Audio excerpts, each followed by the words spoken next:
everyone. How are we doing today? Let me just adjust my camera. I hope you can all hear me. This is the bit where any second now I'll get a message that says, I can't hear you at all, cat. Let's put that on. How are we all doing today? I see so many friends in the chat today, and that is quite frankly lovely. We have 2 Taylors in the chat today, which is incredible. And I see we have a Burb. We have, hey George, how are you doing? How are you doing? Let's see. I'm just catching up with chat. I see.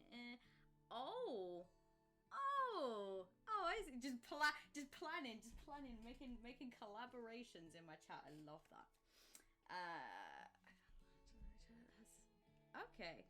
Oh, lamps with waterfowl legs. Interesting. Very interesting.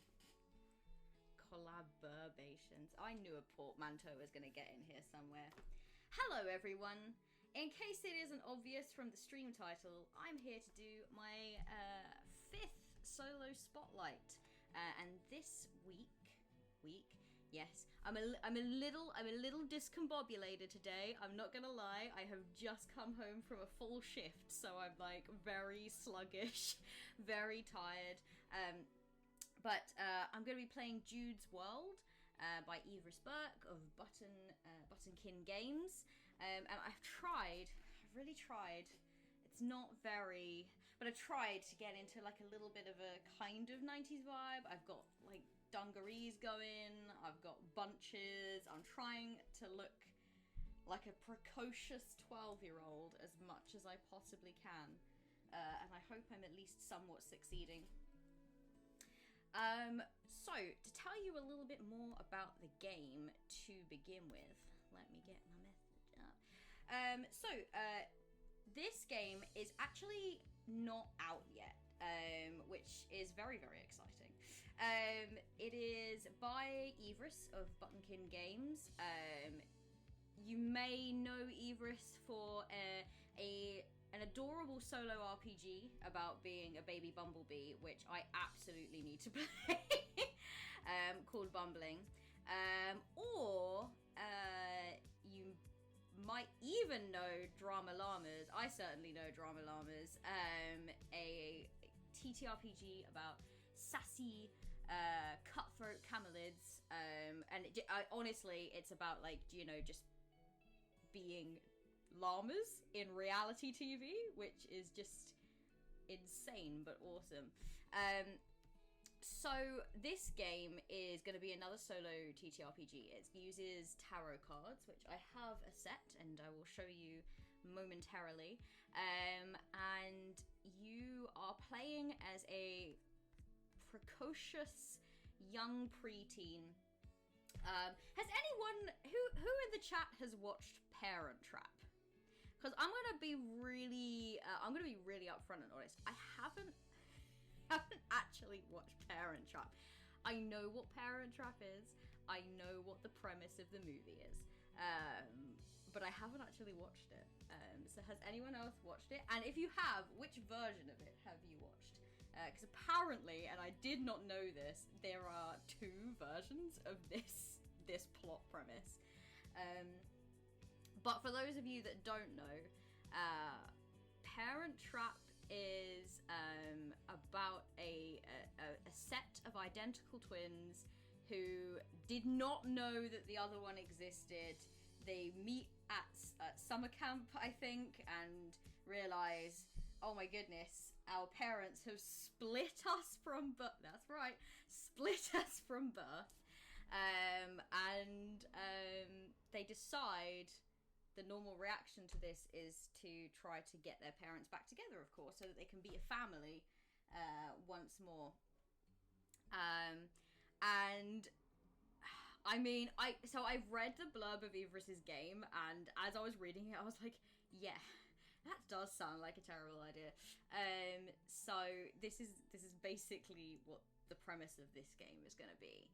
I am going to be playing Jude, a young teen whose parents are getting divorced or separating, and I am trying to get them back together because, of course, I'm 12 years old and I know better. I know the most about love at 12 years old, and I know that my parents deserve to be together and have the happiness that I know that they can achieve with just a little help from me. I'm very excited to play this game. I am so honoured as well that Everest let me have a little sneaky peek at the ashcan so that I could sit and play it and show you all. What I'm going to play is not potentially going to be the final version, but I am attempting to show you all a little bit about how the game will probably be played, and you will find I wonder if Moobot has already... Yes, Moobot has already come through for me. You will find that there is a Kickstarter link. Let me get it up for you guys. This should work. There we go. Go and follow this Kickstarter page, especially if you find while I'm playing that this is of great interest to you, because it promises to be fun. You can choose to play. What I really liked about reading the initial premise of this game is you can kind of either choose to play it really campy, like the Disney Parent Trap, or you can play it a lot more emotionally. I'm gonna see how I'm feeling as I play, because as I've already mentioned, I'm a little discombobulated, so I don't know that I want to get too emotional. That being said, this game has so much potential to get so deep in emotion that maybe I do. So I'm gonna just see how I'm feeling as I play. Maybe I'll kind of mix up the two. But I hope everyone is well. Thank you all for joining. I really appreciate it, as always. And yeah, let me pop up my writing page. So I've not done anything yet. As you can see, this information that I filled out, heart, scars, and teen, I will get onto that. They're essentially the 3 stats that you track throughout this game, and you start with 1 heart, 2 out of 3 scars, and 1 out of 7 teen, and hearts and scars essentially track your parents' relationship, and teen tracks Jude's growing up, so maturity, that's the word, maturity levels. As you kind of get older and older, and you begin to understand a little bit more about the world and about love, probably.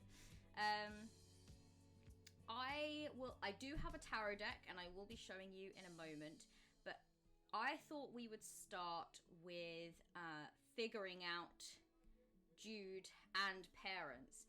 There is a really neat little trick to starting, but I'm going to make it completely random, actually.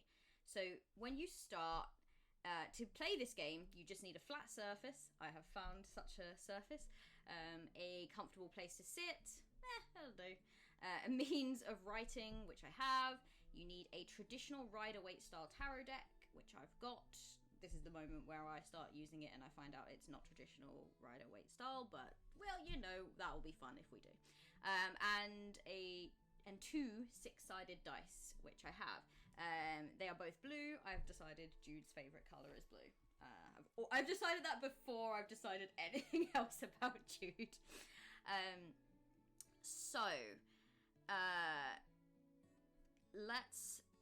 I'm gonna just read out what Everest has kind of written about the game as a little kind of blurb or sort of introduction to the concept, I guess. So for those of you who haven't seen The Parent Trap, a film starring Hayley Mills. Ooh, did I just lose my mic? Let me check. Have I lost my mic? No, I think it's just coming from a different source now. Fair enough. Can you all still hear me okay? Because if not, that's a problem. Lovely.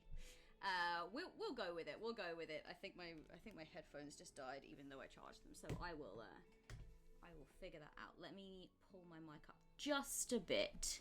So that should be a bit better. Can you hear me better now? Thank you for letting me know about my volume levels. Sorry about that, everyone.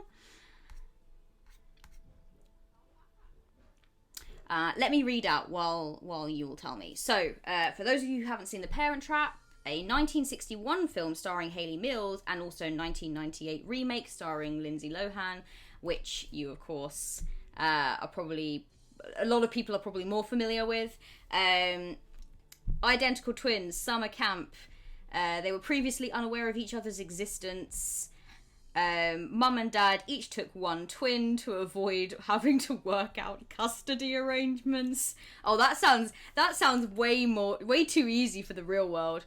And the twins decide to mend their broken family by plotting ways for their parents to reunite, and they hope fall back in love. Wacky Disney hijinks ensue. If you're reading this and thinking, what an obviously terrible idea, or their parents did what? I quite agree. How did not one but two films with this premise get made? I don't know. I do know that I have an irrational aversion to it. I really loved reading this, by the way, like this entire proof of concept. I was like, yeah. It strikes me as an extremely conservative, something that I am very not, me too, to hinge a narrative on the idea that this couple would be better off together. Twin splitting shenanigans aside, surely two people who made each other so unhappy are better off apart. Sometimes divorce really is the best option, and it's one we're frankly lucky to have access to in the majority of the Western world. Then I really liked this bit. In both stories, the parents in question had married young, separated due to incompatibilities which had worked themselves out in the intervening time. So obviously that's, and that makes sense as to why it's probably a Disney-fied happy ending. The thing is, their kids don't know that. The twins just think that forcing together two grown adults with a complicated and painful history, of which they are almost entirely ignorant, is bound to work out well. And that's both believable and funny to me. I want to ride along in one of their heads for a while, see what they learn from the experience. That's what this game is. So let me see how I'm doing. Very healthy, totally reasonable. Yeah, absolutely, Jen. This is a game where a child on the cusp of teenhood tries their best to mend an adult relationship they are as yet completely unequipped to understand. You could play Jude's world with the Camp Disney-fied tone. Yeah, so that's what it says here. You could do it kind of like, make it funny, or you could play for realism and explore some deeper emotions and motivations. Either way, in this story, reuniting two people who've made the heart-rending decision to separate won't be so easy. And that is very clear in the mechanics. It is possible to reunite your parents, whose names, by the way, are Mika and Jamie. All three names are gender ambiguous, which I absolutely love, because you can choose to kind of, go with the conforming family of mum, dad, and child. Or you could choose to do something completely different. And I really liked that about it, that there was purposeful choice in that. So big claps for that.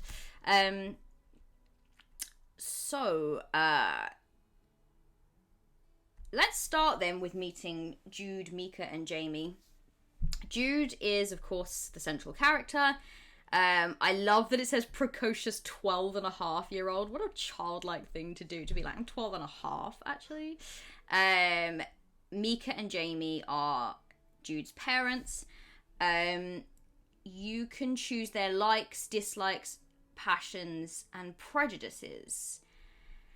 So, for me, when I started thinking about my Jude, I did imagine, I guess probably a little plucky Disney-ish heroine.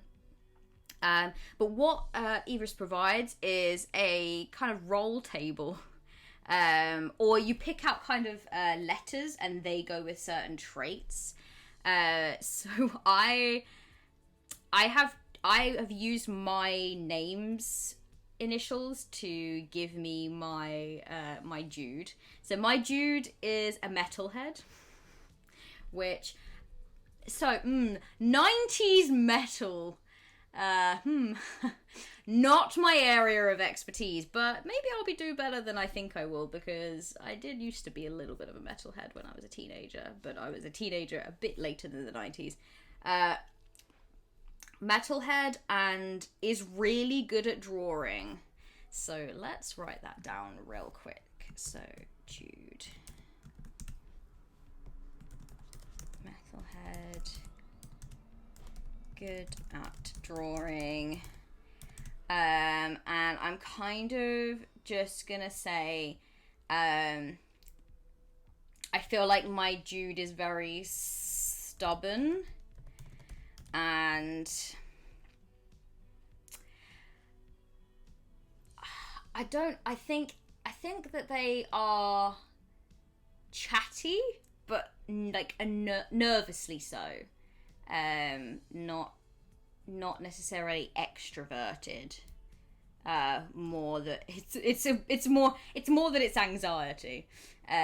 So nervous chatterbox. Let's go with that. So that's kind of a little bit. I'm sure that will serve me well when I'm trying to lie to my parents. Then Mika and Jamie. So I'm actually just going to go completely random for this. It does suggest going for your teen icons, or you can really choose anything to get sort of to a couple of different letters. One sort of letter table gives gives like a punk, goth, nerd, athlete, hippie, skater kind of thing, and then the second one is who is really clumsy, loves terrible jokes, watches anime, etc, etc. So I am going to let's roll, let's get a random.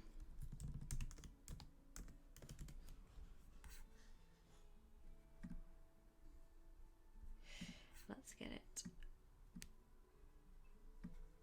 2 dice. 22 and 7. Oh no, now I have to remember what number is the equivalent to the letter in the alphabet. I love that. I've just played myself with maths. 27. Letter of the alphabet has got to be, let me just work backwards. It's V, I think. V. So we're going for Mika first. Mika is an emo. Incredible. I love that. So I guess I know where Jude might have got their music tendencies from. Mika is an emo. Did the emos really have much of a scene in the 90s? I was alive in the 90s, but I was child size in the 90s, so I don't remember it that well.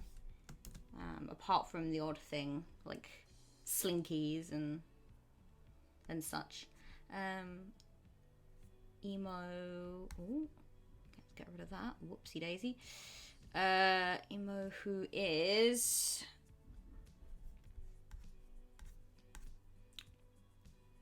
number 7. An emo who loves to knit. This has got to be the best this has got to be the best combination I could possibly have come up with. Okay, so I'm gonna say Mika is really. I think Mika has got the utter like emo style going on, full fringe. if emos weren't really around in the 90s, pioneer of the emo movement, and loves that kind of music. Also owns a little crocheting business and crochets little figures that are very kind of emo-ish. They all have fringe, like little animals that all have like a little emo fringe. I think that Mika is quiet, so quite softly spoken. Yeah. And very, very introverted. So who does that leave me with? That leaves me with Jamie. It is Jamie, isn't it? Oh, goodness. I thought I had bolded that. Jamie is... Let's do that again. Ooh. Jamie loves fancy dress. No, sorry. Jamie is a social butterfly who secretly loves school. Okay. Do you know what? It kind of works well that Jamie is a social butterfly. I feel like between Jude and Mika, we don't have a good social person. So let's go with social butterfly. And I think that what this means is when they were at school, they were probably a little bit of a nerd. Love school. So now, how would that translate now? Maybe a bit of a workaholic. And really cares about Jude's grades. Whereas perhaps Mika is a little bit more relaxed about such things. Yes. They already are gonna have so much to argue about. Social butterfly, loves school. So I think that when she was at school, she really loved it. And so she's works very hard to make sure that Jude loves school too, which I'm sure works out really well for her. Cool. So I have Jude as a metalhead that's good at drawing, stubborn, bit of a nervous chatterbox. Mika's very quiet and emo. So they got that kind of music in common to a point.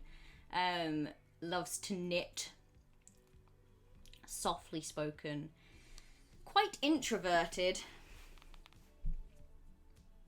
And Jamie is a social butterfly, loves school, workaholic, cares about Jude's grades. So I feel like when they've and I'll get to this when I properly start writing. In fact, I now have to build a life is the next part. So what are the questions for this? Mika and Jamie sacrifice. Oh my goodness, there's some very deep questions here that I'm about to have to answer for this build a life section. And that's going to involve me showing you my tarot cards, isn't it? So once you have basically come up with your Jude, Mika and Jamie, you next then learn about the family's history using a special tarot spread, which Iris has called the Build a Life spread. And it is vaguely going to be in the shape of a house, which I really, really loved that as an idea. Let's get you guys to be able to see it. Ta-da! I'm getting so professional now. I got a second camera, everyone, showing you all what I'm playing. So, the Build a Life spread. We're going to lay out a special 7-card tarot spread to learn about the story of Jude's family. We draw 7 cards, place them face down in the shape of a house. Okay, I can do that. And then we will turn the cards over one by one, and we will use the cards as prompts to answer the questions for each position. So, okay, yes, and then I will be getting up a little tarot guide to help me. Because obviously tarot cards, they all have special meanings in the world of tarot. These are just prompts, so you can really just use anything. You can use like the pictures that are on the tarot cards, or you can take them very, very literally.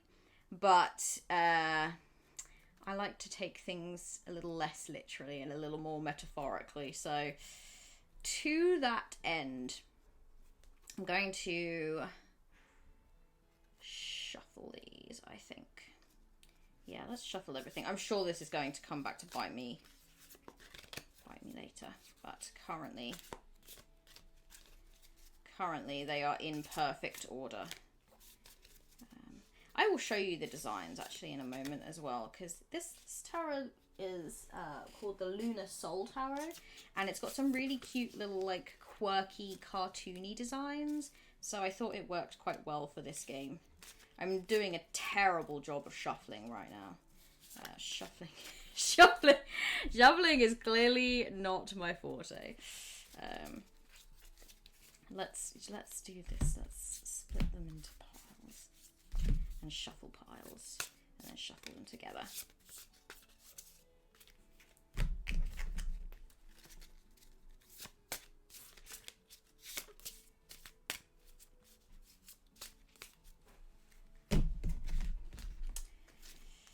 Oh, they're quite like big cards, and I have very small hands, so. No! I almost lost one. Does that mean something if I almost lose a card?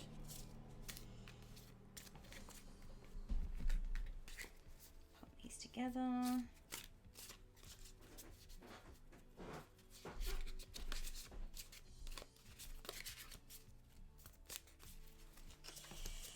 All right. So let's see what we've got. Now, my shuffling might be horrendous, and it might still turn out to be not all that well shuffled, but the great news about tarot cards is they all mean something very different, so I guess it kind of doesn't matter. But I'm going to draw 9, sorry. It's 9, isn't it? Yes, 9. So let's go. So this is going to be the little house. 1, 2, 3.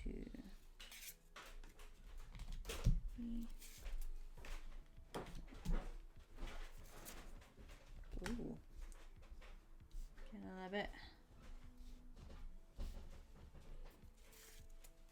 6. Let's put that like that in the middle. 7, 8, 9. Okay. Let's see what we've got. Ah, it fits perfectly. Look at that. Look at me go. Okay, so number 1. So this question, and I'll write them all out here for you. Question 1, the left foundation. This card is going to answer, how did Mika and Jamie meet?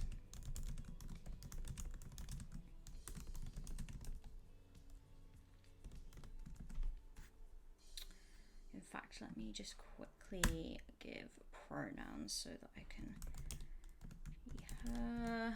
I think Mika is probably he, they, and Jamie is also she, her.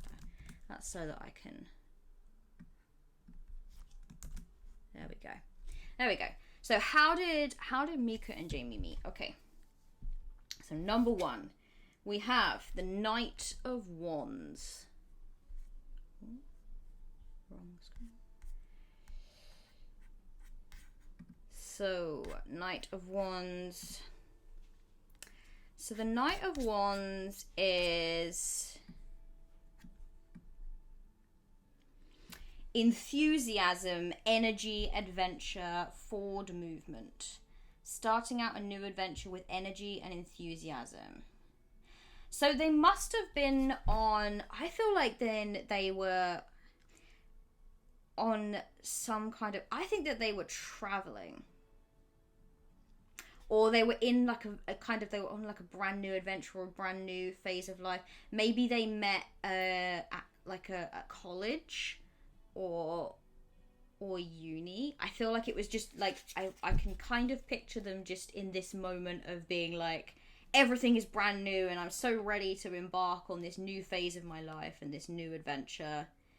And yeah, I'm going to go with college, I think. College, or like, I guess in the UK we might call it sixth form. I think they both kind of went to a new school for whatever reason, which we might uncover. Let me show you, by the way, this art. So this is the tarot that I'm using, and like I said, it's got some kind of quirky drawings going on. So Knight of Wands, let's pop you there. So how did they meet? Let's go with both starting a brand new sixth form. So I picture them meeting quite young. That's why I've gone with sixth form as opposed to uni. But like when they're like 16, like fresh into kind of being young. Sixth form / college.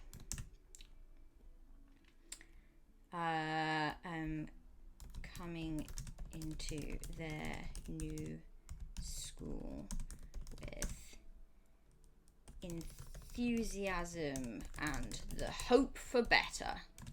So for whatever reason, I guess their old educational establishments were not meeting what they wanted. Maybe Mika was a bit isolated or a bit of an outcast perhaps, and Jamie didn't think, I feel like Jamie's a little bit of a snob, you know. Jamie thought that the last school was a little bit beneath her and wanted to go to one that would like, what does she like? I feel like she's gonna be, she's a workaholic. She's probably in a pretty to-do job. Maybe she's like a solicitor or something. And she wanted to go to a really good school that is known for its really like good classes on law and history. So let's do that. Cool. So they both met kind of with this enthusiasm and hope that this place would serve them better. Number 2, what have I got? The Page of Wands. This is what I was talking about. I have not shuffled these well enough at all. Let's go though, because obviously they will have different meanings. Explosive, creativity, optimism, curiosity, youthful inspiration. So the question for the right foundation is, what drew Mika and Jamie together romantically? So, creativity, optimism, curiosity. I feel like they must have been, I feel like they were paired up in a class. Possibly like a history class or something, and they had to do a project together, and maybe they came into it thinking the other was not going to be particularly great to work with, but they actually like vibed so hard because Jamie would have been very passionate about history. and very passionate about the content and the subject matter. And then Mika brought like this kind of like creativity that made their project like stand out above the rest. So that's where I think I'm at with that.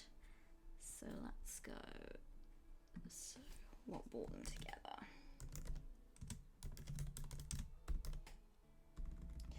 And then I think after that they started meeting up more and more as friends. And I feel like they fell for each other pretty quickly. What brought them together romantically? Working together.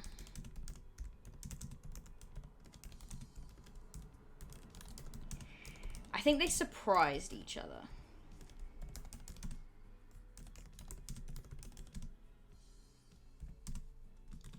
Jamie is passionate. Mika is creative. Their work stood out above the rest.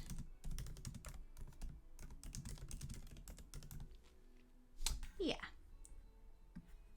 Let's just do that. Okay. Number 3. What is the question for number 3? It's gonna be... Left wall. Which obstacle did Mika and Jamie overcome early on in their relationship? Okay. So this is number 3 here. Is it gonna be another wands? It is!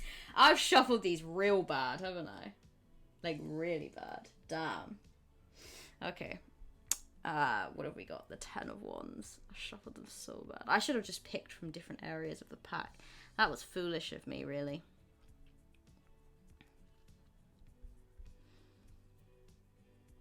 Still, imbalance, burdens, obligations. You have a tendency of taking on too much work. You need to find a balance. So, okay.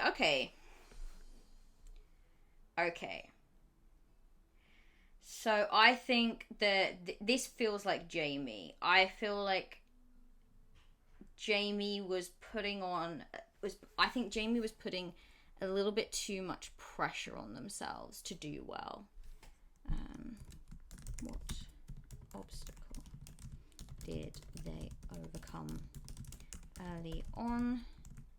So obviously, sixth form only lasts a couple of years, and then it's like going to uni and beyond, if that's what you end up doing, or apprenticeships or whatever. I feel like Mika had pretty much decided that they were going to be a creative, so they put themselves forward for a relatively easy apprenticeship for something that they did not consider to be their forever career, just to kind of get out of the teachers being like, are you applying to uni? And I think Jamie, on the other hand, wanted to go to a very prestigious uni. Probably, I'm clearly saying this in England at this point, so probably it's going to be Oxford or Cambridge, right? Maybe we'll settle for Queen Mary. So let's say that the obstacle that they overcame, I think, was that Jamie put a lot of pressure on herself to do exceptionally well, and to try to get into this uni, and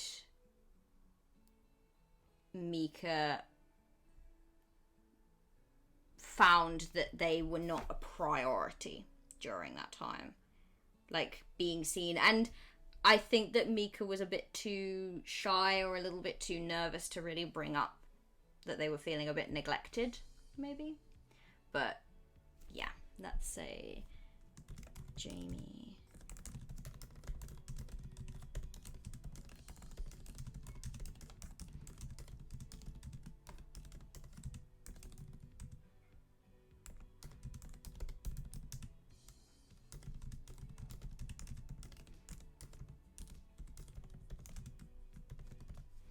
And this probably carried through a little bit into university as well.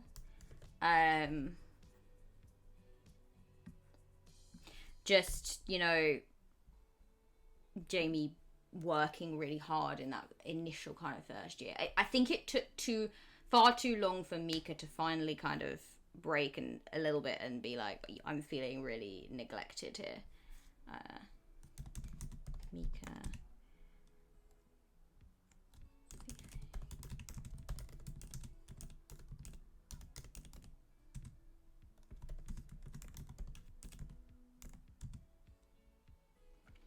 Jamie's intense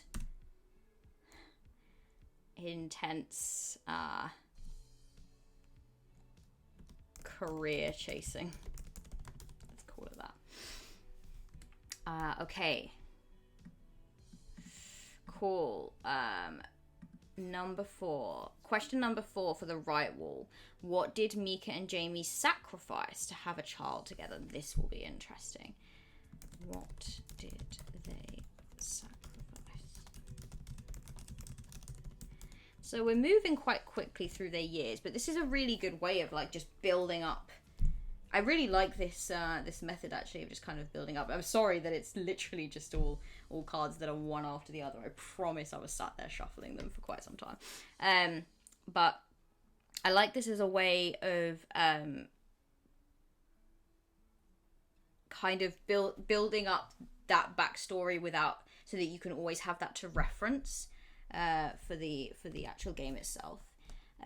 So what did they sacrifice? Let's find out. Is it going to be the 9 of Wands, do we think? Oh, it's something completely different. Finally, my shuffling has paid off. Okay, so we have the 4 of Cups gone down. I should probably be making a note of these, actually. So that's going to be contemplation, reevaluation, missed opportunities. Ooh, not appreciating what you have. Love after loss. There is a great abundance around you if you're open to receiving it.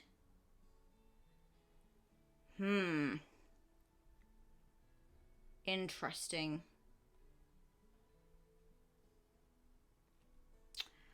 I have some ideas. So do you know what? Let me just quickly write. That's Knight Wands. Just in case I need to reference this later on. Page Wands. Because I know I'm gonna have to clear this spread. 10 of Wands.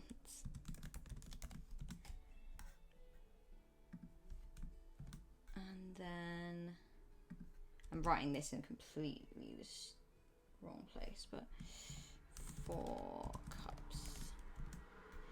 Okay, so with that said, contemplation, reevaluation, missed opportunities. What do they sacrifice to have a child?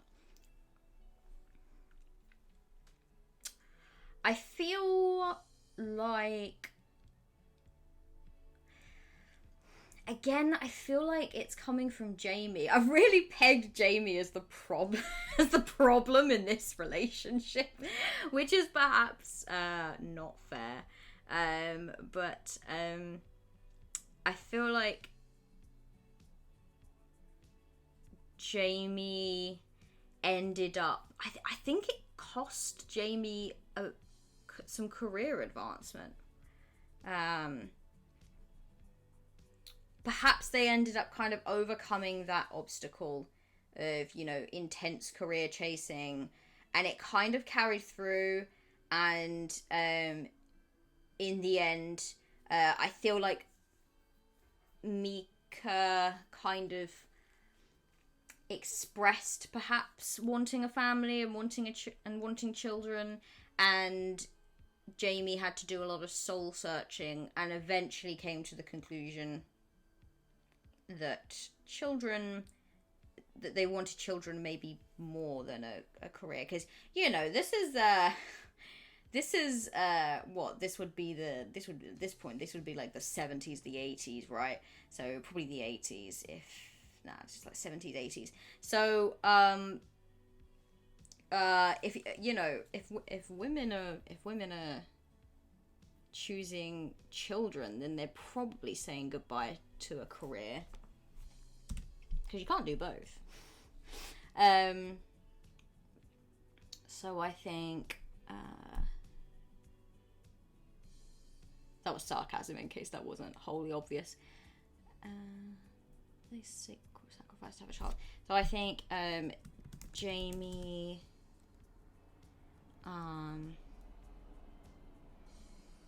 or maybe they weren't planning to have this child this early, but it caused, I think it caused Jamie to reevaluate a lot of things. Jamie became pregnant, had to sacrifice a huge opportunity, and chose to do so.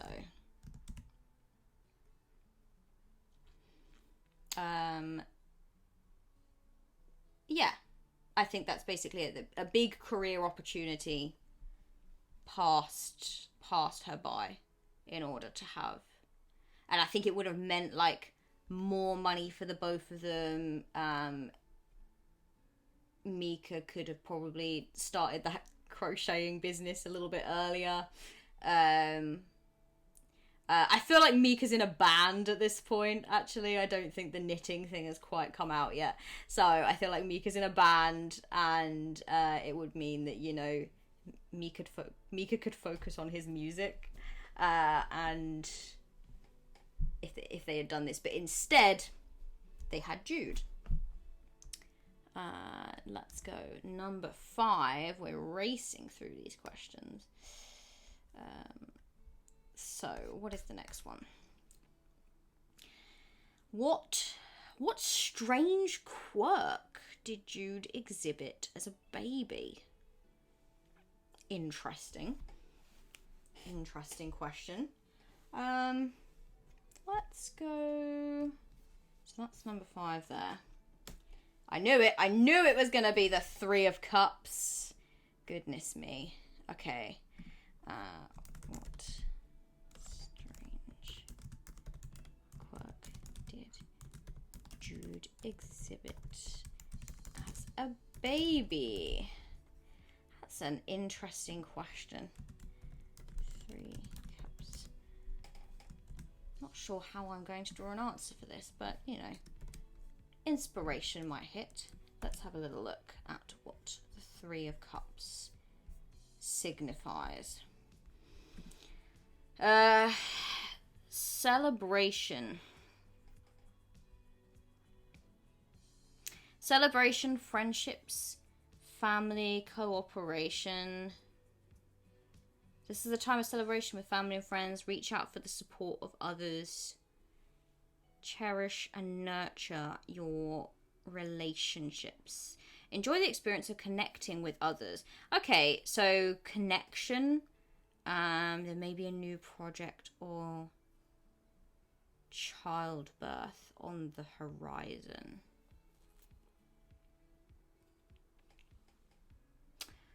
How would that manifest as a quirk? I think...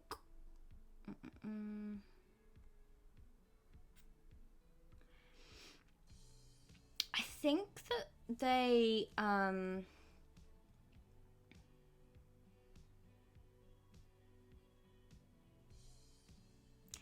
think it could just be something as simple as... Because my brain immediately is like, quirk, it's got to be supernatural, right? Some kind of like some foresight. But I think it could be just something as simple as a curiosity that knew absolutely no bounds, and a sort of like strange need to, like, it talks about connection So maybe Jude was just one of those children that could find the weirdest connections between things to like that would kind of make people become a bit introspective. You know, when children just say things and it makes you want to like reevaluate your entire life because you're like, you're 4 years old and somehow you have way more wisdom than I do at 31. I feel like Jude was one of those children that just would sort of say something and everyone would go, huh.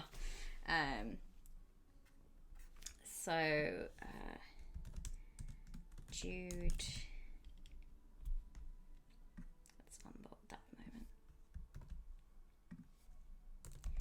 Had a lot of strangely introspective,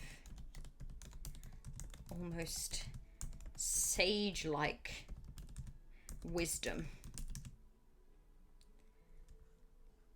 from a very young age. Whether that wisdom has stuck around as Jude has grown older, that's something else entirely to consider. But at this point, that's the case, I think. Cool. Number 6 then. Number 6 is the right roof. What was one truly scary moment from Jude's early childhood? Ooh, that will be something that could potentially have kind of like...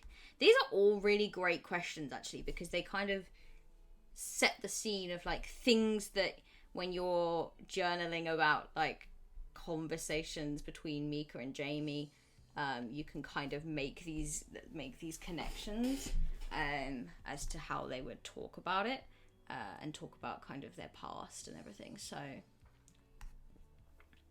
let's write that down. Number 6.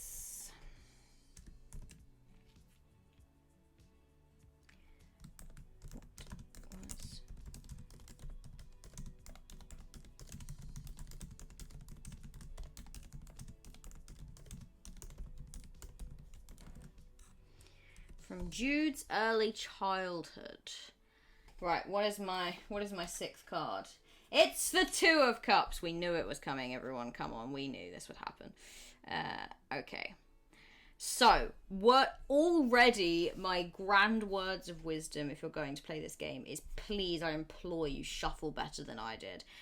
Or just actually choose randomly from throughout the deck. Like, don't sit and think too hard about shuffling the cards. I'm really tired, everyone. Okay. So it's the 2 of Cups. So what does that signify?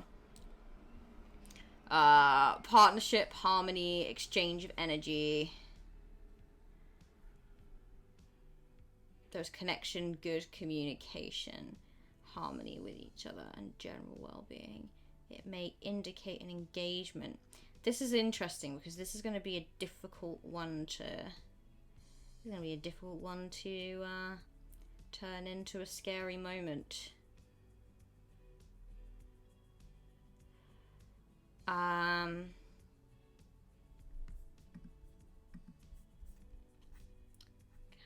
I...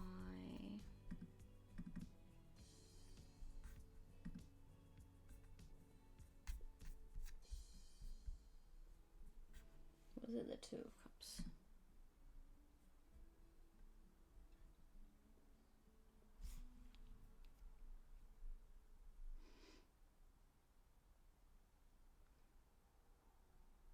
Harmony, the masculine and feminine, the beginning of a friendship.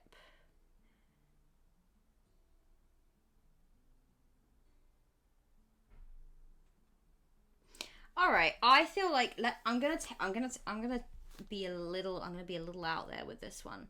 A truly scary moment, because it talks a lot about partnership and friendship, or like, you know, a relationship of some kind. I think the scary moment came from a friend of Mika's. And I think it's like they're, you know, like they were like really good friends, and they were perhaps babysitting Jude while Mika and Jamie went out for the evening. So there's that kind of like partnership, harmony, romance kind of thing. They were having a night out, to, you know, be together and celebrate them as a couple. And I think that something happened to Jude. I think that the door was left open and Jude got out the house and went wandering. As children are prone to do when they really shouldn't. So, while on a date night, Jude's babysitter, a close, but let's say an unreliable friend of Mika's, like, I imagine that Jamie and Mika have probably had this conversation a number of times about this friend, about them being unreliable, and Jamie was perhaps not 100% on board with them babysitting, but didn't really have another choice. Close friend of Mika's, unreliable, left the door open, and Jude got out and went wandering. And I think they got home early. Jude was missing. Everyone was panicking. And then a neighbor just turned up and was like, hey, found your lost child. And probably a lot of argument and upset and fear ensued. Jude got out and went wandering. Also found by a neighbour. Perhaps this neighbour might make an appearance later on. So, what have we got next? I keep doing the wrong thing. So sorry about that. Oh, hello, Everest. Yes, I've just seen your message. Yeah, I thought about that. I thought about doing the inverted card meaning. But yeah, I will definitely. My little booklet doesn't actually talk about it. I'm using like an online tarot guide, and it doesn't talk about the inverted meaning. But I suppose it's probably pretty easy to figure out what the inverted meanings are for most cards. Sometimes you just gotta think a little outside the box. I don't know. It's but it's supposed to just be kind of like prompting anyway. How are you, Everest? I hope you're doing well. Cool. Question 7. So we're getting to the bare bones now, everyone. And I will kind of, can I do that a little bit so that you can kind of see. I will show you my answers in due course and go through them properly. So question 7, let's roll this over. What have we got? Of course, it's the Ace of Cups. Please, Iris, do not judge my terrible shuffling too much. Let's go with the Ace of Cups then.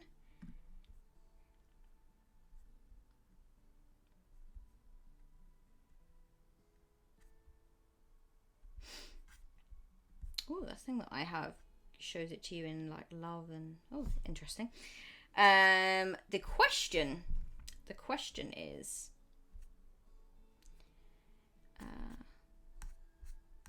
I have lost my screen. Here we are. So number 7, the chimney. What is Jude's happiest family memory? I love this question. What is Jude's happiest? I'm gonna say memory, but I know it's gotta be family related.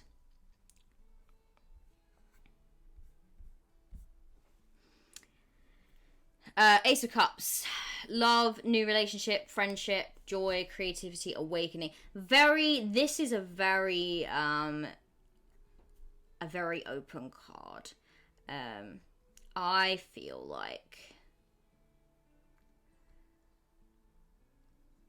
it does talk here about like the Ace of Cups mirroring the calm surface of a tranquil lake, reflecting the possibility of a soul-soothing connection.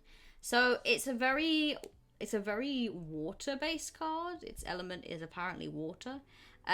So I feel like I'm gonna give them a happy memory that is water-based.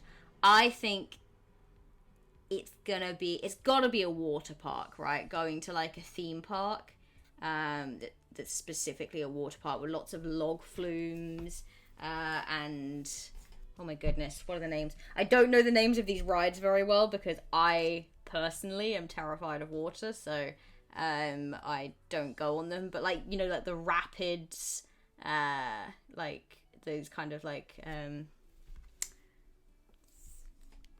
water rides, lots of water rides, water slides, that kind of thing.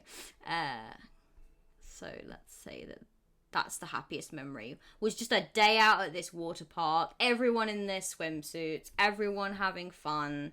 It was probably on the beach right by the sea, this particular one, and so they just had an absolute blast, and it was like a full day out. And what would make it a little bit special, maybe this was like a really rare occasion, because I feel like every set of parents did this in the 90s. That one time where they just, were just like, you know what, we've had a really tough week or a really tough few days, or our child has had a really tough few days for whatever reason, so we're going to treat them. So we're going to call the school and tell the school that they're sick or that they're like not able to come in, and then we're going to go, because that's when the theme park will be quiet. That's such a classic 90s parent move, I think. Not that my parents ever did that with me. I wish they had. I'm good, sweltering, enjoying the stream though. I'm glad you're enjoying the stream. It was of all the people I wanted to enjoy the stream, obviously you were very high on the list, Idris. Okay, so what is Jude's happiest memory? Water park day. Went to a theme park / beach with Mika and Jamie. Had loads of fun. Got to skip school. And I think it was like the one time, I think like what often makes those kind of memories stand out to children is when their parents behave in a way that they weren't expecting, or do something that they weren't expecting for their happiness. So in this case, Jamie's very strict, making sure that school is top of Jude's priorities, and Mika is quite quiet. But I think on this day, like Jamie just kind of being able to put that like school focus aside and saying, okay, let's skip school for one day and go to the water park. And I think it was like Mika's not normally the initiator, I think, but I think it was Mika like prodding and being like, come on, it'll be fun, and maybe being a little bit louder and a little bit happier and a little bit funnier than Jude really knows Mika to be. So I think that's what will make it stick out as like, oh, that was the best day. That was the best day, because I got to see a side of my parents that I'd never seen before. Got to skip school, and Mika was hilarious. Obviously the parents, it's gonna be mum and dad, I think, in this case, mum and dad. But I'm just kind of referring to them as names so that I can keep that name locked in. All right, 8. We have the Queen of Wands. I've got so many cups and wands over here on this board. I can see exactly what has happened here.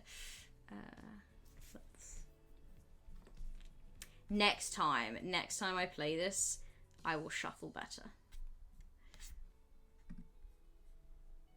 Queen of Wands.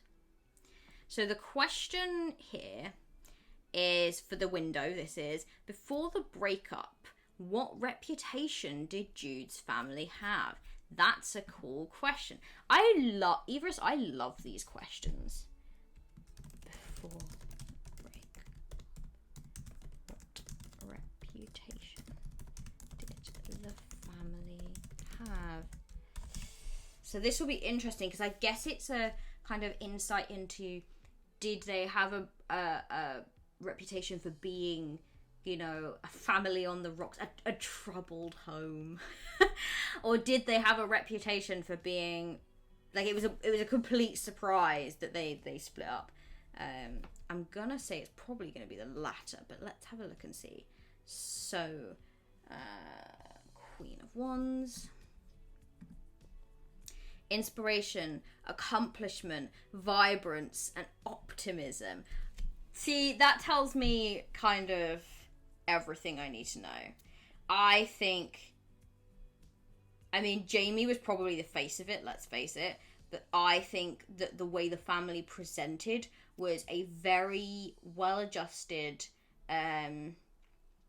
almost like inspirational model of what a family should be. Like, it was very like, oh wow, they've really got it all going. And it even talks about the Queen of Wands being a social butterfly, charged with passion, creative energy. So I think that people really admired Jamie and Mika. They liked Jamie because she was very social and admirable, and she, you know, always seemed to have really cool things going on in her world, and if you were talking to her, you felt like you were part of her world for a bit. So there was that. And then Mika, equally, oh wow, the crochet business is going so well, and model entrepreneurship, and wow, you play bass guitar too, that's incredible. And a lot of people went like, you know, oh, Jude's gonna grow up to be in like this really well-adjusted family, and then the breakup happened. So known for being a model, well-adjusted family, and this is probably because the two parents have been holding back on their own feelings for the sake of Jude, so they've maybe been a little like over conscious of how they're being presented. What a well-adjusted family, creative and supportive, and they have themselves together. They know what they're doing. So I think the breakup was a complete surprise to people.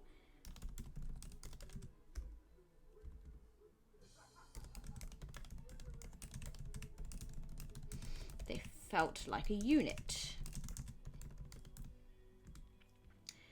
And actually, I think this could feed into the way that Jude feels about this.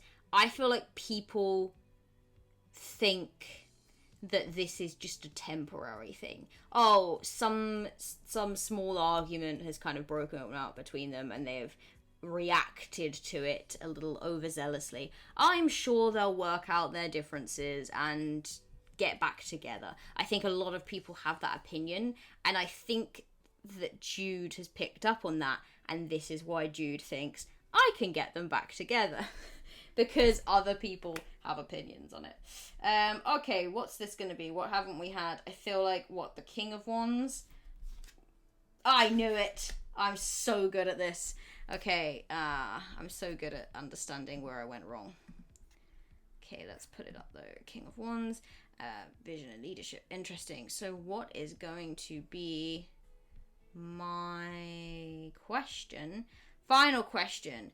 What does Jude know about why Mika and Jamie broke up? What another killer question. You see pretty cards. You do, Jen Burb. Unfortunately, they are basically like all either one. They're all ones or cups because I've shuffled appallingly again. And not note to self when preparing for streams: pre-shuffle and pre-shuffle good. Like literally check through and make sure that you've shuffled well. That's what I'm gonna do from now on. Luckily, the pictures are so pretty that they actually look very different, and I'm really just outing myself. One girl, two. Why would you do this? Cool. So the for that question, what does Jude know about the breakup? Let's go with.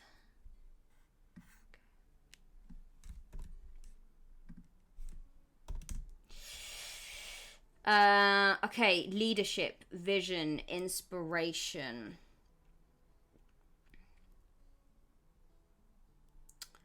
The King of Wands represents leadership, ambition, creativity, and a passionate pursuit of goals. I think we got ambition here. We've got leadership. I think that Jamie has left, and so Mika is taking care of Jude. I think Jamie has gone to pursue, like, maybe not too far away because otherwise it's going to be impossible to get them, together again. But I think that Jamie has gone to pursue another killer opportunity, to pursue that career she's always wanted to pursue. I think that Jude knows that Mika and Jamie are in disagreement about this, because it would represent, if it went well, it would represent a huge upheaval. It's led to, maybe Jude doesn't know this part, but it's led to big arguments where lots of old resentments have come out. And I think that she's been told, your mum has, so Jamie has left and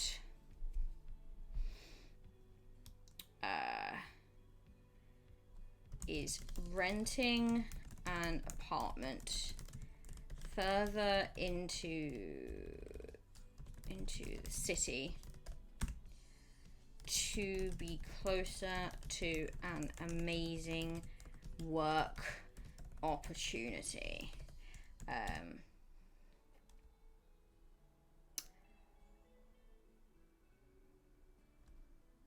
I think Jude knows that they disagree about this.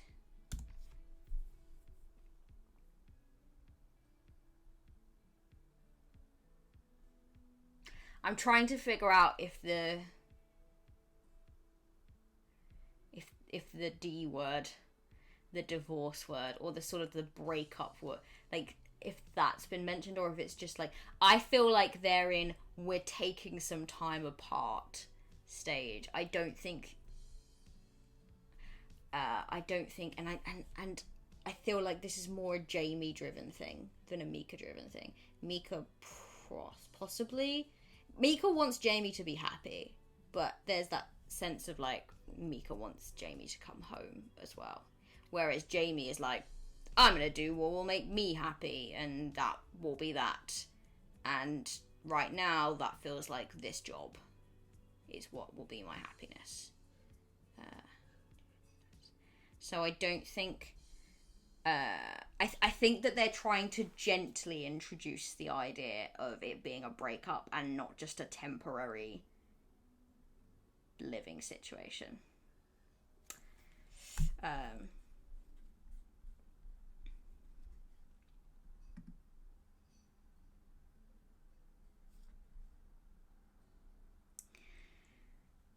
Love to passionately... Incredible.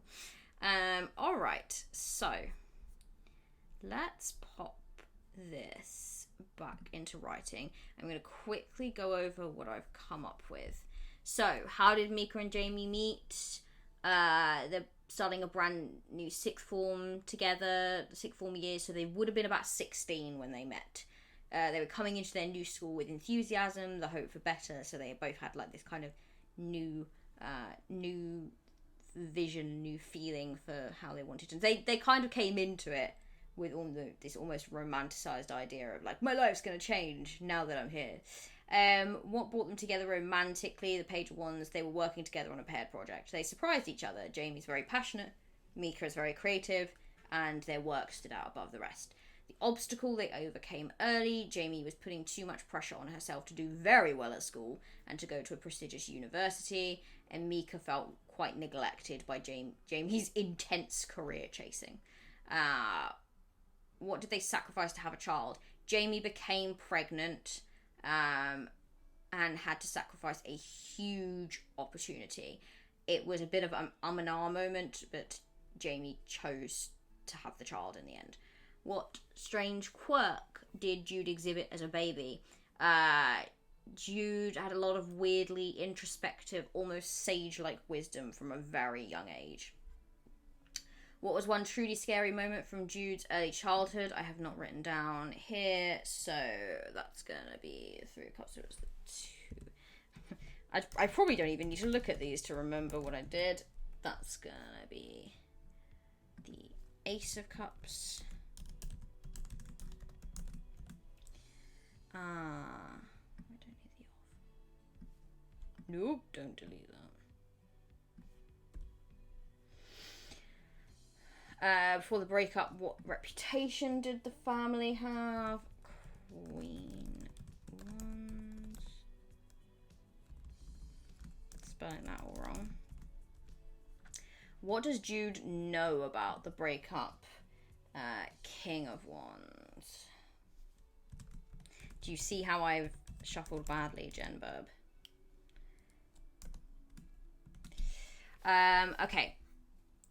So, what was the truly scary moment? While on a date night, Jude's babysitter, who was a close but unreliable friend of Mika's, left the door open. Jude got out, went wandering, and was found by a neighbour, and probably that caused a very intense argument.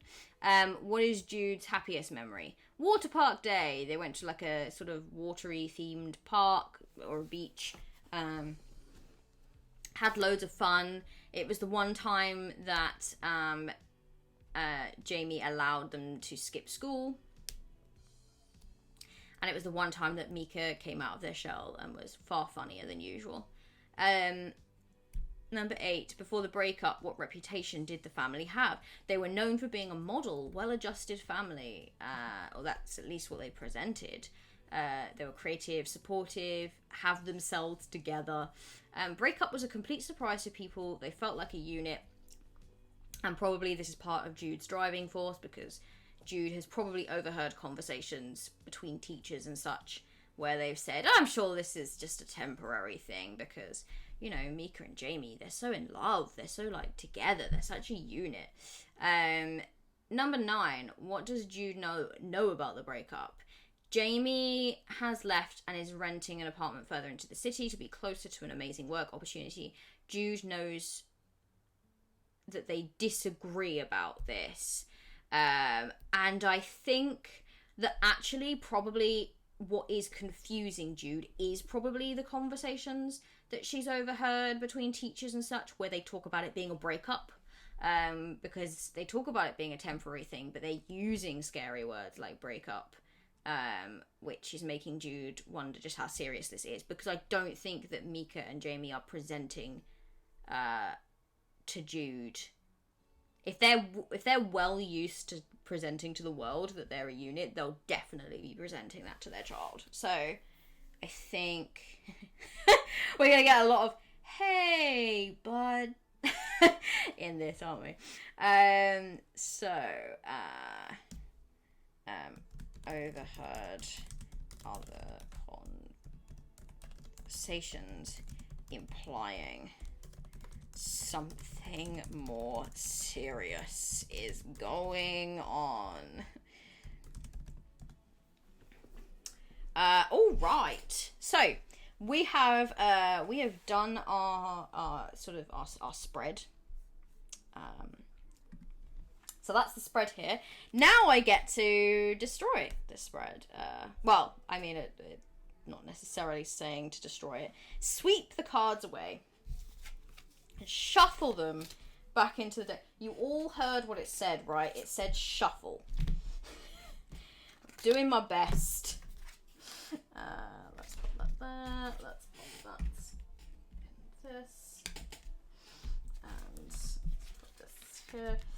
Honestly, shuffling, sometimes I'm good at it and sometimes I'm terrible at it, and today is clearly not a day to be good at it, so.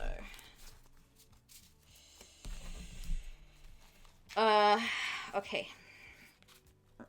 So, now, the way that this is written, once you've completed your reading, sweep the cards away, shuffle them back into the deck. Jude's perfect family is gone.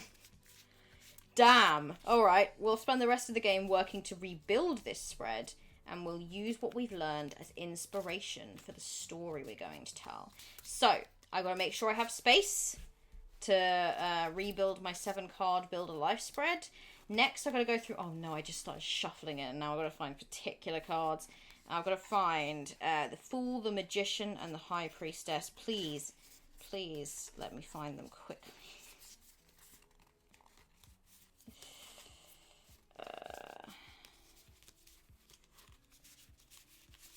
I should have done this. Did I say the Fool, the Magician, and the High Priestess, right? I can still see I'm very bad at shuffling just by looking at this. How are we all doing, though? We're keeping hydrated. I saw... What is that card? That looks like a made-up card. Don't know that card. I'll find out what that is. Oh, is that... Oh, that might be... That might be the Hangman, actually. Discs. Goodness me. I think I'll probably, when I come across them, I'll probably find them together. Okay, High Priestess.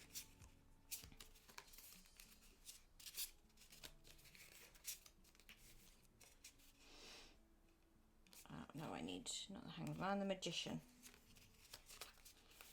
Yeah, this is terribly shuffled.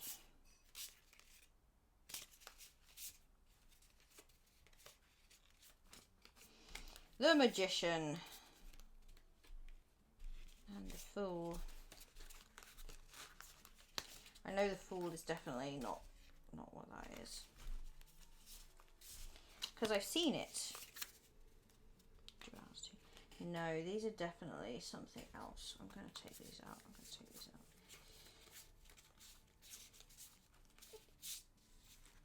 These are definitely something else.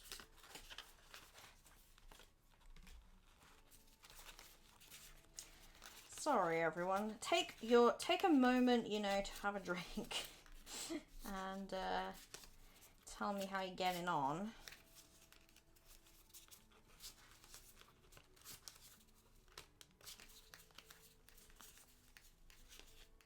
There we go. The Fool.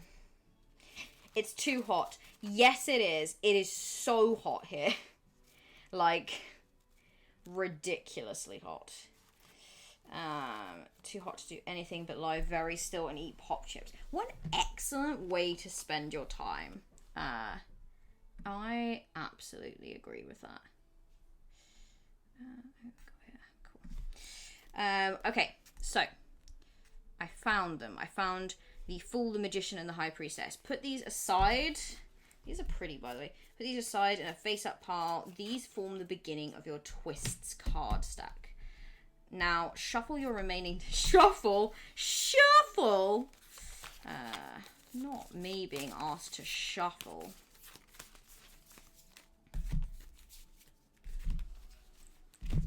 Right, we're going to do this. And we're going to do it real good.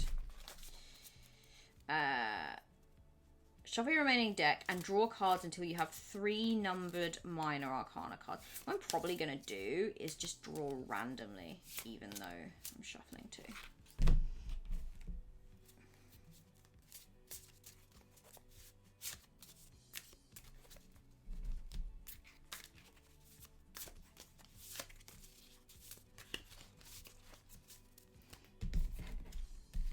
So let's just roll randomly from the deck. That's what I think I'm going to do.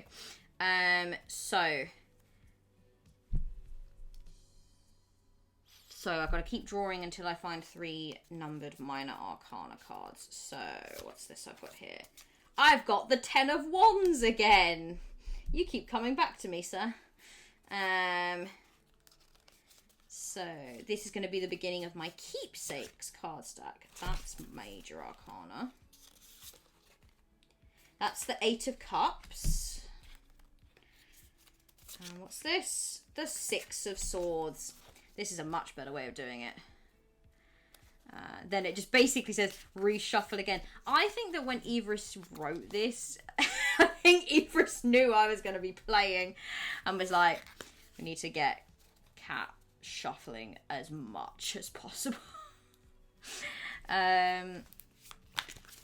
Cool. So, these are known... Yep. I understand tarot well enough to kind of know this. So there's a little section in here that's like the intro to tarot.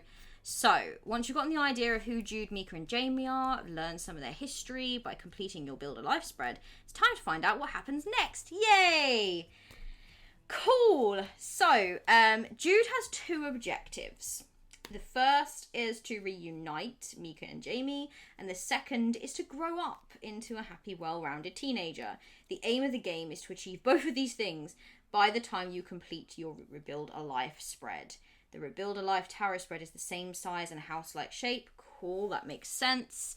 Every time you pick a twist... Okay, yeah, so you can do different steps. We'll come to that. Okay. Hearts and Scars. So you can see here that I have 1 out of 7 hearts, 2 out of 3 scars, 1 out of 7 in teen. That hearts and scars represent Mika and Jamie's love, and the hurt that they've caused each other. They start with 1 out of 7 and 2 out of 3. When 3 scars are marked, Mika and Jamie have a really big fight. Damn, they're very close to a big old fight then. And both their hearts and scars return to 0. The teen is measured on a scale from 1 to 7, represents Jude's maturity level, their progress from child to teenager. Jude starts out with a teen score of 1. So, let's have a quick look at what these are, because these are going to represent twists, and I think that comes if I choose to pick a twist, then I can choose one of these 3, or I might get more as I kind of draw cards. But I do start with keepsakes. So I think I can find out what those keepsakes are. Let's just quickly check that.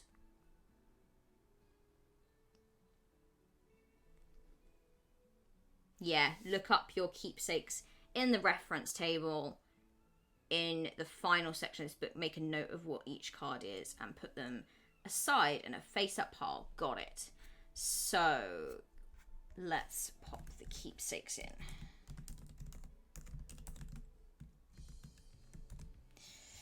I have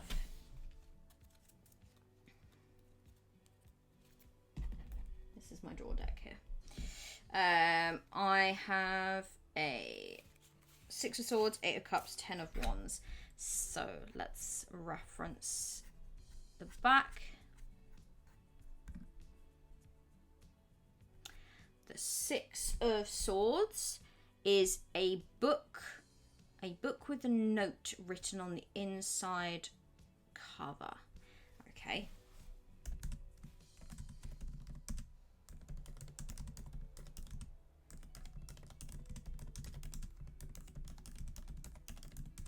And the question is a question prompt as well. So the question is obviously, what is the book and what does the note say?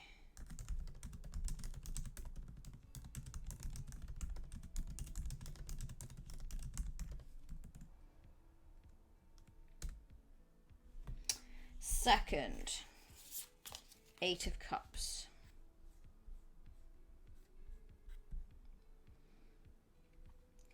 A napkin from a bar or restaurant. Whose favourite restaurant was this?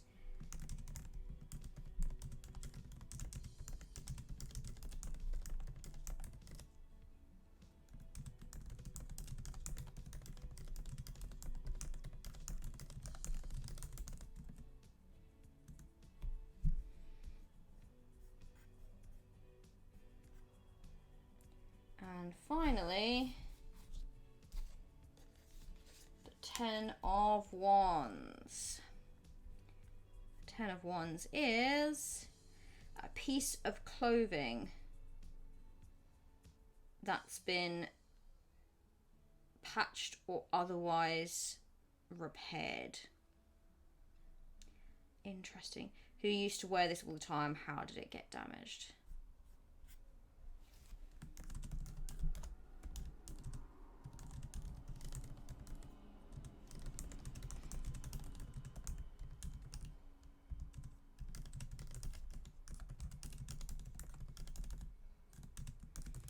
Who used to wear this all time?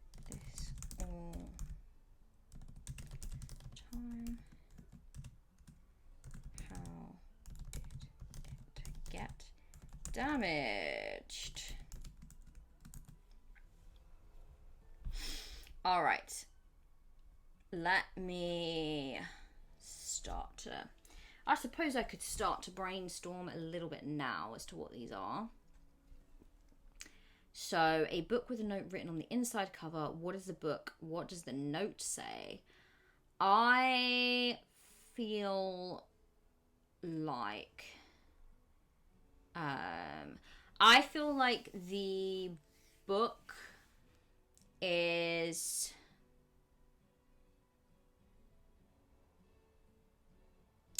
I feel like the book is a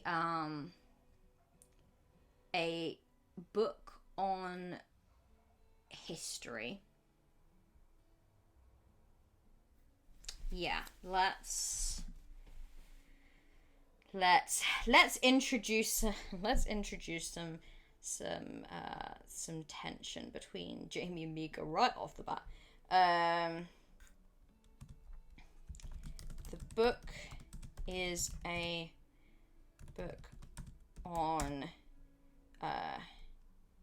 Jamie's favorite historical period. What would that be? Or like historical famous thing. Oh, it's gotta be like the suffragettes, right? Suffragettes book. It's and I think that the note inside is from a co-worker. Note is from a co-worker who has gifted this book to Jamie. And it's perhaps a co-worker that has been sort of vying for Jamie to pursue this. I think that the note is very like thought you'd be interested in this book. I know we talked about it. It implies that these two co-workers talk a lot and they kind of have these very passionate conversations about history and about this particular era, and they have this in common.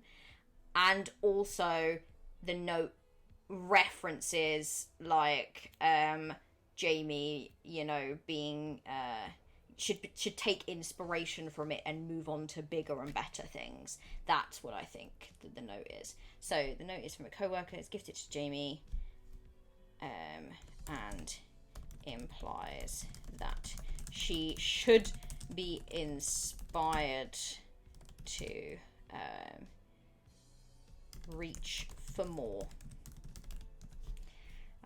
Oh boy. No, I've got to stop doing that. So we're gonna have some. I look. Look, I love the drama. Okay, I love the drama. Yeah. You know this co-worker is like handsome or like hot as well. This is a hot co-worker. So much drama. Okay, napkin from a bar or restaurant. Let's like make this one a bit less dramatic, and just say that this is a bar that Mika likes to go out to a lot, because they like the music that plays there. Let's just make it like as simple as that. More drama will come from it later, I'm sure. So from Mika's favorite it's British pub.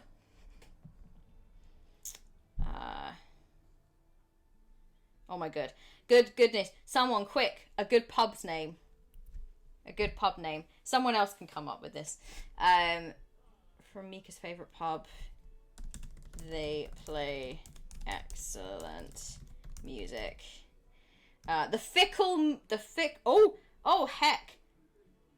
Oh, Fickle Mermaid, the Burning Rag, the Angry Goat.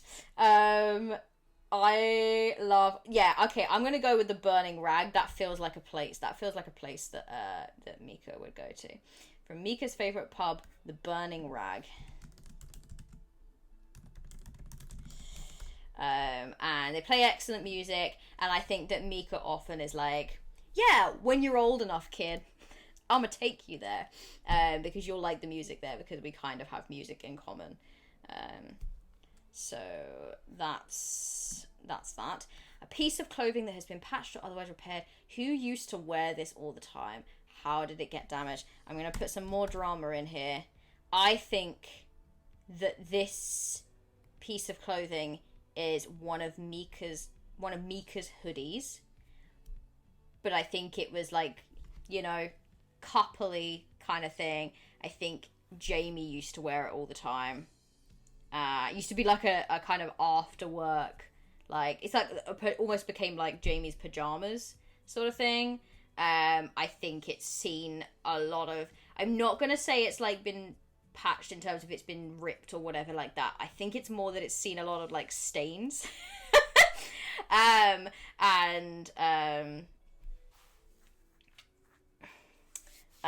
hit a friend's actual pub. I will get it into a game one day. Ooh, okay. Well, if only you were writing a game.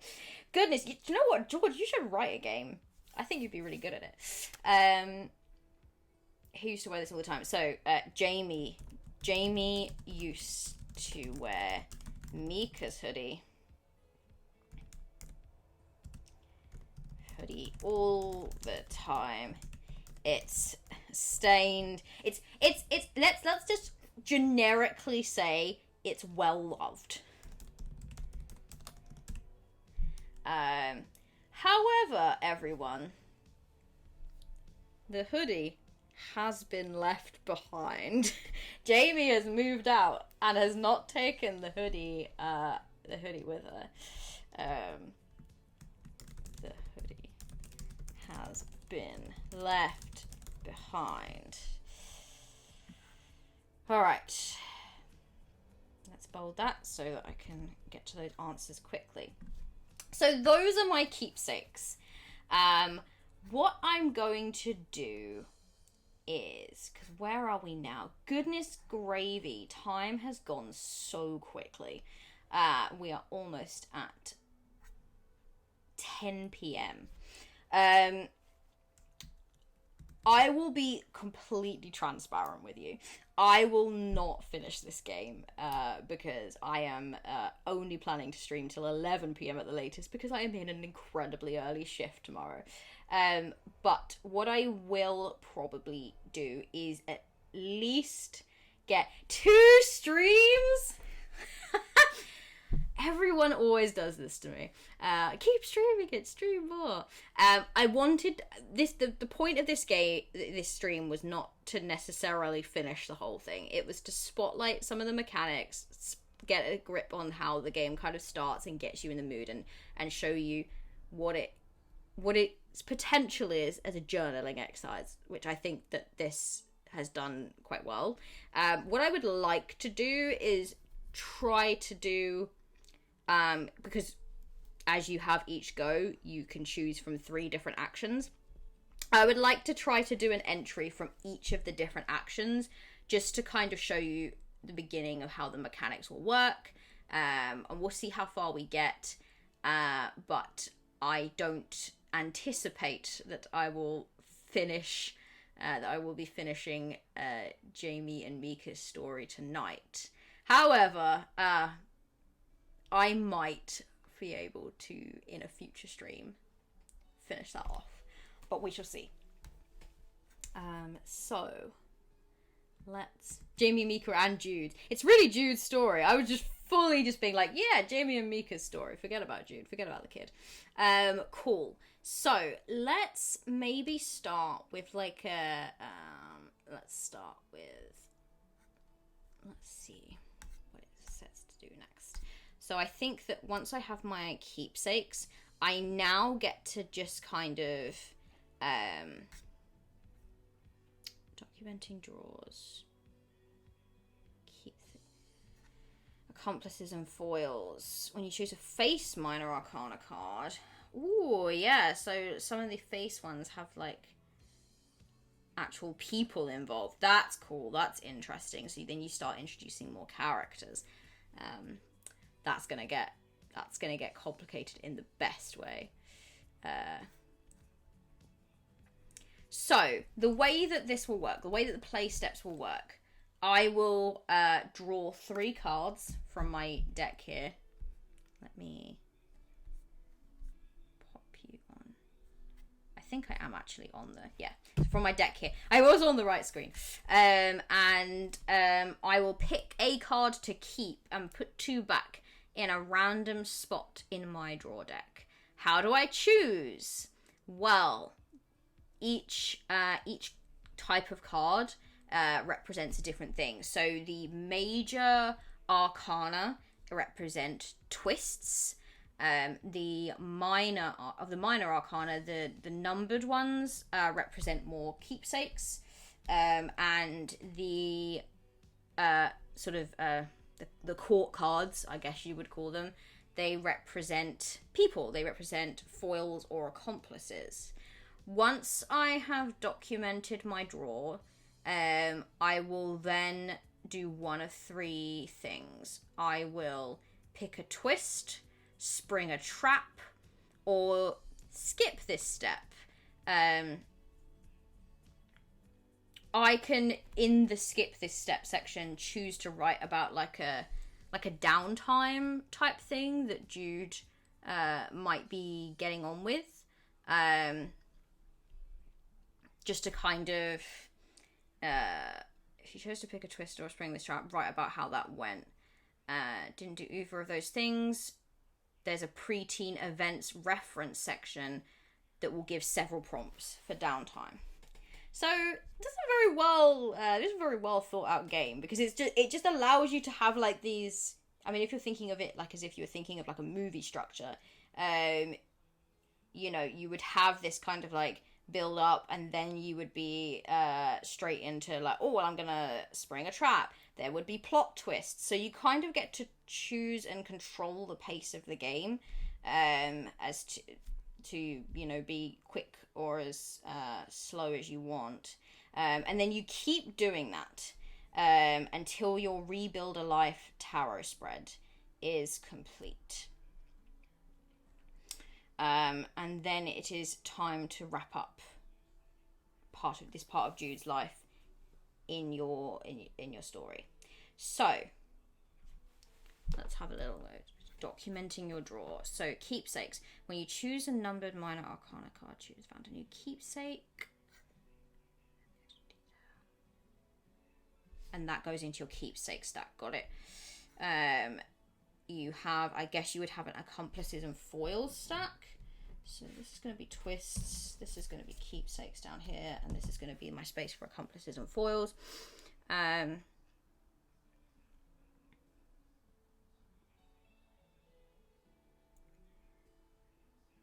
Cool. And then twists. If you draw a major arcana card, add it to face up to your twist stack. The twists reference section near the end of this book will tell you what life event this card promises if you choose to play it. All right. I'm going to take a quick 5-minute break because I need to stretch my legs. I need to go and refill my drink. I will be back shortly and we will get into it, and hopefully I will get to show you to do all of these things at least once, so you can see so you can see how each mechanic how each mechanic works. Thank you so much for those of you who have joined. Thank you, George, for stopping by. I can see that you're heading off. The game definitely isn't finishable in one stream. Thank goodness that you're not sitting there going, I designed this to be a 1-hour experience, and Kat has already managed to make this almost 3 hours. How has this happened? Yeah, you have a great evening too, George, and I'm going to head off for 5 minutes. I will be back shortly, and then we will get straight into it. All right. See you in a bow.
Hey everyone, I'm back.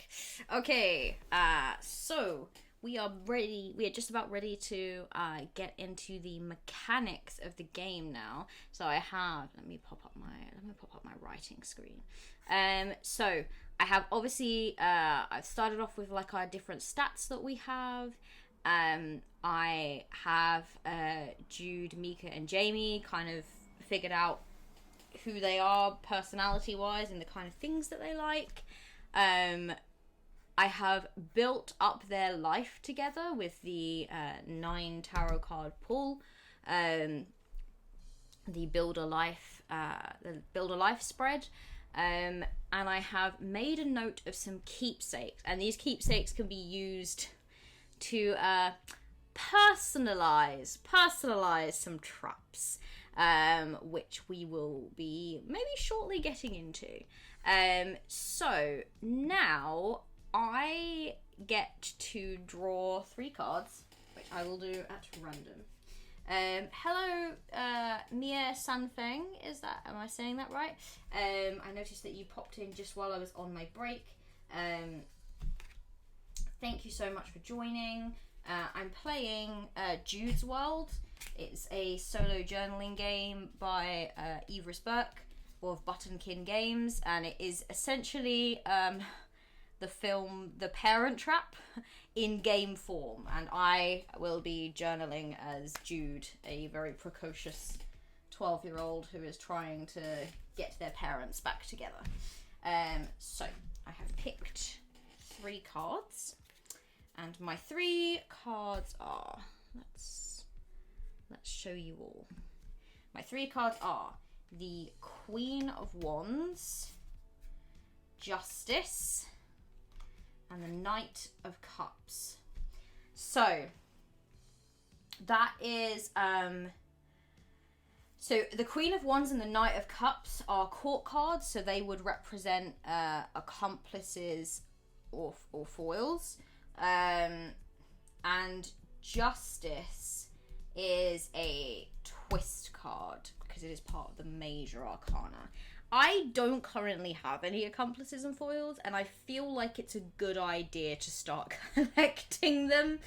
So let's see. I've got a reference document that tells me what I'm choosing from here. So what have I got? Queen of Wands and Knight of Cups. So Knight of Cups, and I'm going to use the examples, but essentially it actually gives you just a very generic, vague description of what this person is. So in this case, the Knight of Cups is a popular, ambitious older teen, and they have given the example of Eden Clementine, a 17-year-old head girl at Jude's school. Jude knows her from an extracurricular club that she helps to run. So that's my Knight of Cups option. And then the Queen of Wands is a charming, curious adult. The example that they give here is Alex Finley. They them pronouns is a local busker with whom Jude has struck up an unlikely friendship. I kind of like that one. I do also like this child. I'm gonna put Justice away. I'm not going to go for Justice. I think I want an accomplice or a foil on hand. And then what I'm going to do is I'm going to roll a d6, and if it's odds, I'm going for the busker, and if it's evens, I'm going for the popular teen. So it's evens! So we are going for Knight of Cups, and we're going to have Eden Clementine, the 17-year-old head girl at Jude's school. So that's interesting. So let's pop that there. So now I have an accomplice or a foil, and I'm just going to make sure that I have not missed anything in terms of what I need to do with that. If you draw a minor arcana without a number with a person on it, this represents someone in Jude's life. Accomplices will help Jude in their efforts to reunite the parents. Foils will put obstacles in the way. You won't know which this character will be until you document them, and they may switch roles through the story. So, accomplices and foils, I am documenting now. When you choose a face, minor arcana card, you get someone to help or hinder your efforts. Look up your card. I found that. Now I must roll on my dice. If it is a 1 to 3, this character will be a foil. They will be trying to prevent Mika and Jamie from getting back together. On a 4 to 6, this character will be an accomplice who will aid Jude in their efforts. So let's see what I get, everyone. I got a 2! Oh no, the head girl does not like me. That's interesting. I wonder. Well, actually, I can think of a few ways that that Eden. So let's note this down. So draw 1. I picked up the Knight of Cups, Eden Clementine, foil. So they are trying to hinder me, which, you know, I don't love that, but it makes for interesting storytelling, right? So now that I've done that, I have documented my draw. So now I get to choose whether I want to twist, trap, or pass. Passing is essentially downtime activity. Picking a twist means that something major happens that could kind of change the course of the story. And springing a trap is Jude attempting something to get her parents back together. I think what I would quite like to do is start off in a kind of, let me see what the options are for sort of downtime activities, because I would quite like to start off like just kind of doing a kind of opening entry of like where Jude's head is at, and I think that's easier to do in a kind of more downtime style thing. So I think for the sake of introducing Eden as a foil, I think I'm going to have them at an after school club and helping to run this after school club. So let's say it's a history club. I feel like if Jamie is very invested in history, then perhaps if Jude has got music from Mika, then I think she's also got history from Jamie. She quite likes history. And I think the head girl likes is running this history club. So let's give it a go, shall we? So how are we going to start this? Dear Diary, that's the obvious choice, right? Dear Diary. That's giving me, I don't know if anyone here has ever listened to or is very interested in musicals, but if you have ever listened to the Heathers musical, the very first song is just like, Dear Diary. And it's just giving me that right now. So let's do that. So we're doing downtime. So that's called the pass phase. Dear Diary. And I'm jumping in a point of life, so I'm going to say, things may be worse than I initially thought.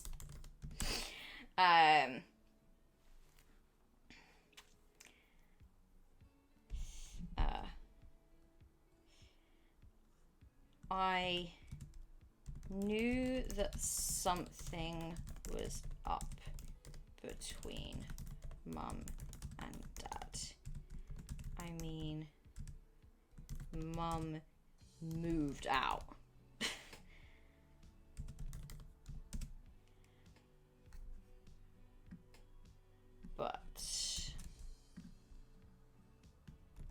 But they told me it was temporary.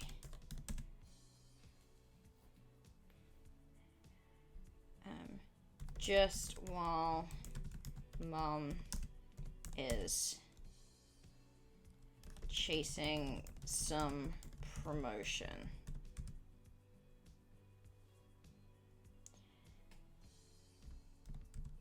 And every time I ask more questions, they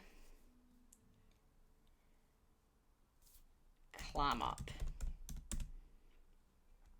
It's so annoying.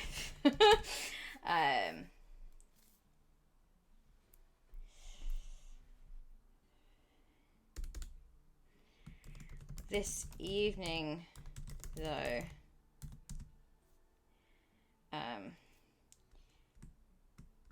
Dad was heading out to the burning rag. Gonna start bringing these places in. Heading out to the burning rag, and Mum came to pick me up and drop me home from History Club.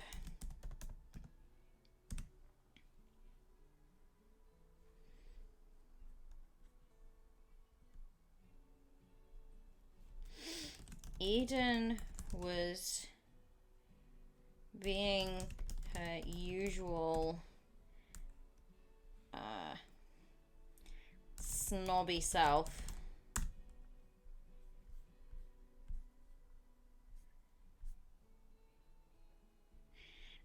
Oh, you love Heathers?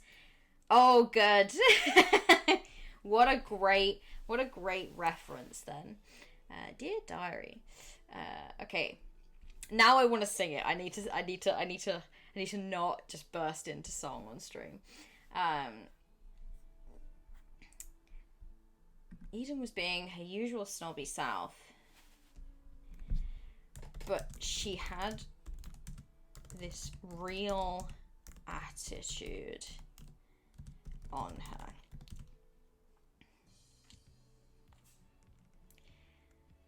That smile she puts on when she thinks she knows something I don't know. Oh, my cat has come to join me, everyone. Hello. Come here then. Stop grumping. Come up here if you want to say hi. I'm going to leave you some space, okay? Ooh, dropping things all over the show. Okay. So, that smile she puts on when she thinks she knows something I don't know. Normally, I'd just ignore it. So I've decided they have like a bit of a, I think that they have a little bit of a like a little bit of a hostile relationship. I think that Eden respects Jamie a lot, and they have like good conversations about history, and so she wants to impress Jamie, but she's kind of annoyed about the fact that the way she has to do that is by essentially mentoring Jamie's daughter, because like she's a 17-year-old, right? And she's like, why do I have to hang around with this 12-year-old sometimes and have this 12-year-old on my like team So I think she's a little bit resentful. So she kind of is a bit like superior about it all, and it's just like, you don't even know anything about history, and just to try to like prod a bit, but will behave completely differently around Jamie. That's what I think. So normally I just ignore it, but something about what she was saying really got to me.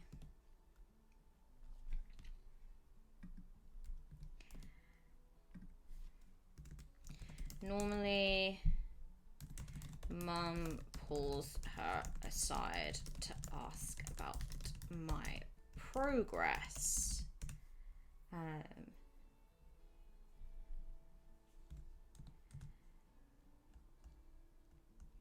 For some reason, she likes Eden. I think it's because she's head girl. And the history prefect. Mum always tells me how important these roles are in a school.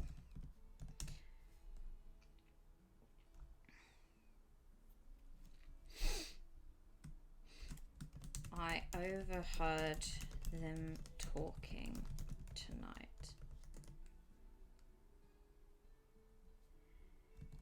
and they were discussing the suffragettes.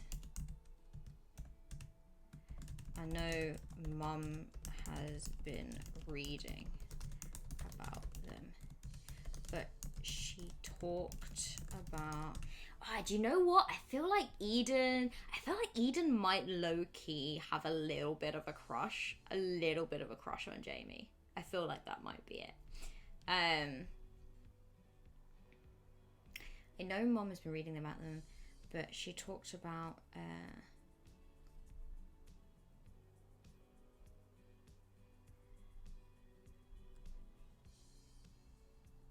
the book being from a co-worker.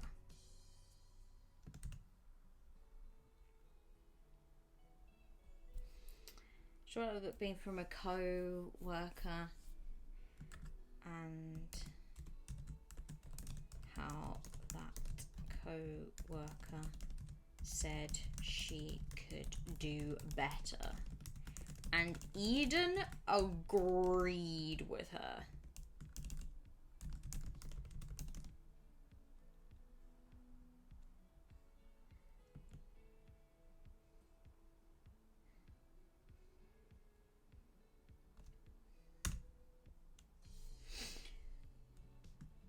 Were they talking about Dad?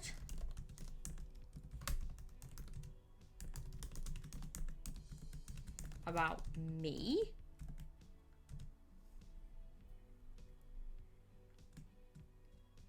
Perhaps this breakup isn't so temporary after all. I need to get to work. I know Mum and Dad are made for each other.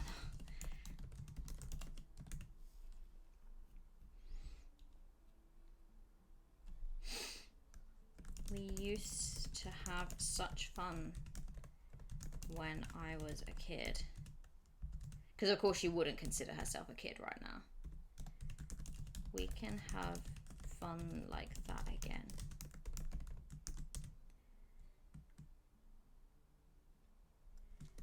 That's where I'll start. Memory. Time to take a trip down memory lane.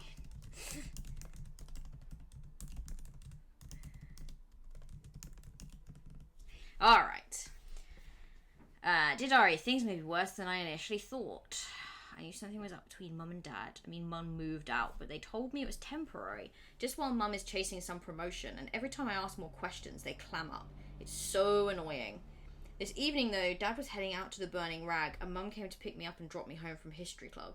Eden was being her usual snobby self, but she had this real attitude on her, that smile she puts on when she thinks she knows something I don't know. Normally I'd just ignore it, but something about what she was saying really got to me. Normally, Mum pulls her aside to ask about my progress. For some reason she likes Eden. I think it's because she's head girl and the history prefect. Mum always tells me how important these roles are in school. I overheard them talking tonight, and they were discussing the suffragettes. I know Mum has been reading about them, but she talked about the book being from a co-worker, and how that co-worker said she could do better, and Eden agreed with her. Were they talking about Dad? About me? Perhaps this breakup isn't so temporary after all. I need to get to work. I know Mum and Dad are made for each other. We used to have such fun when I was a kid. We can have fun like that again.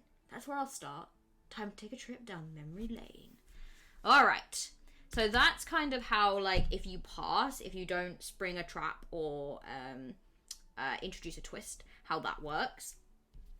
So now we're going to go back to our drawers and we're going to draw again. And we're going to, well, first of all, let me check I haven't, like, missed out some key thing here. But I think that's all we do.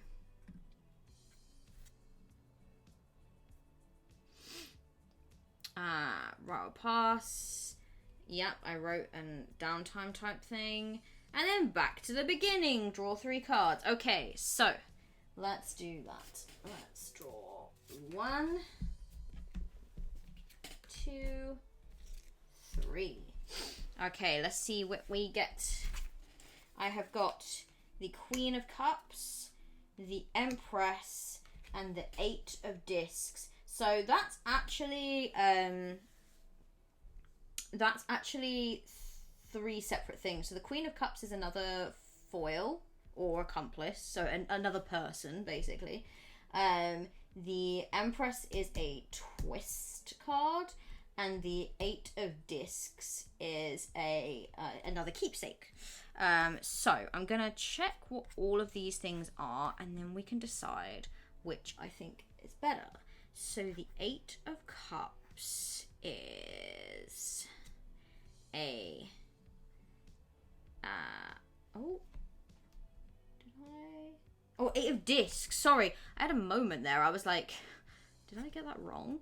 The Discs. Discs, by the way, is this tarot's version of Pentacles. So 8 of Pentacles, I should say, is a crystal ornament. What creature or object is it? What is the shape significant? Oh, okay. I can already think of some ideas of what that could be, and how that could lead on to something fun for a trap. The Empress, in terms of twists.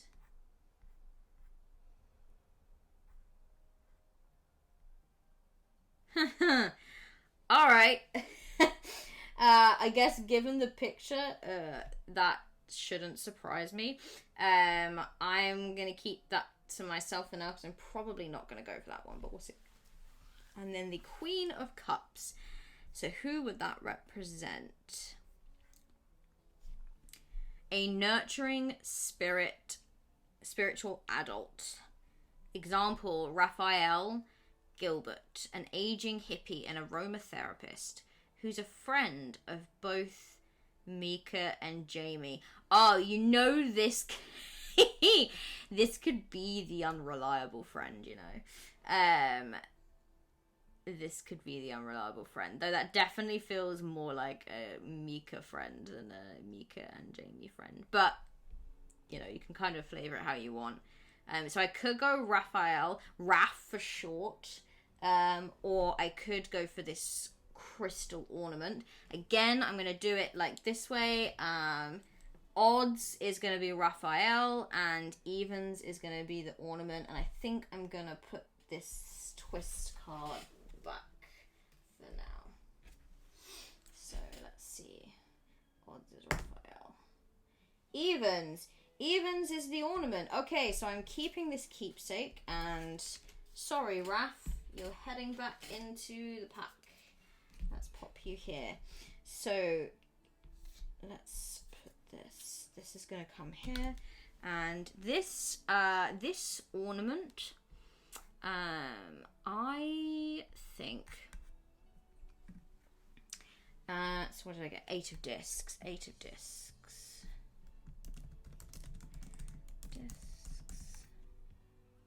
Cool. Crystal ornament.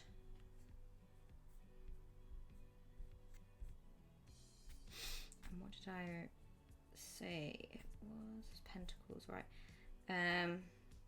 What creature or object is it? What is the shape significant? I think it is a crystal ornament of a dolphin from the Wave Riders water park. I think this is from their water park trip. And it's like the kind of the ornament that they bought there. They probably bought a few different souvenirs, but that's the one that kind of sits in the hallway. What am I gonna do this time? I think I'm gonna spring a trap, because this has got a really fun mechanic to it, and I'm very excited to see how this goes. So let's see how we spring a trap together then.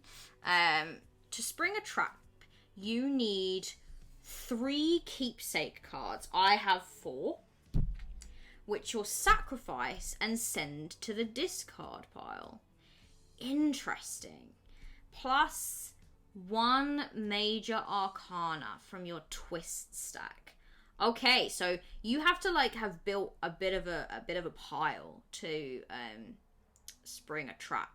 I like that because it gives you pacing. It's not like every single other day you are springing a trap. You're literally you have to build up to this idea of springing one, and you have to kind of have your have it ready. Okay, so the keepsakes you choose are prompts for the content of your trap, and it gives some examples of what that could be.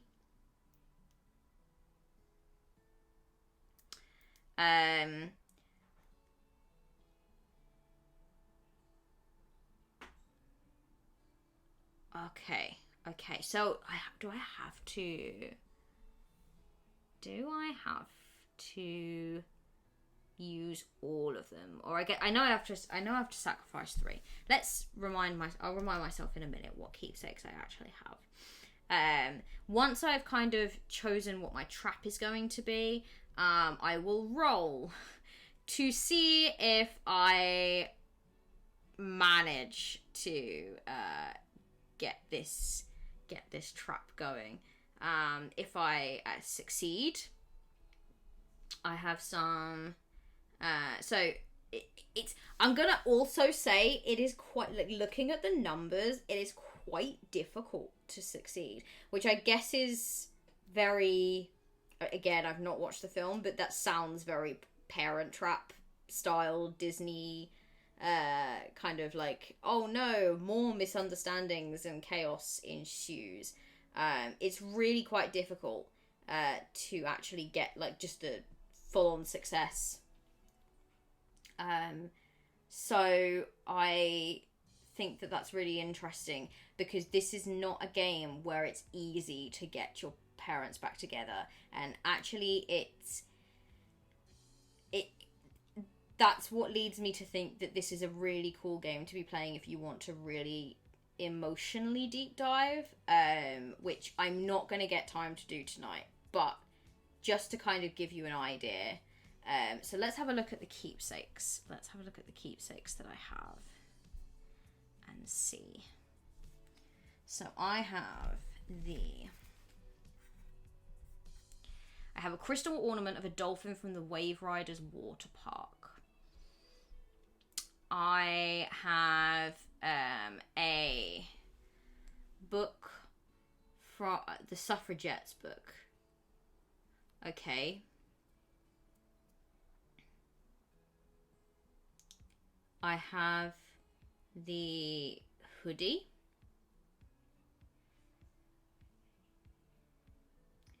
And I have the burning rag napkin.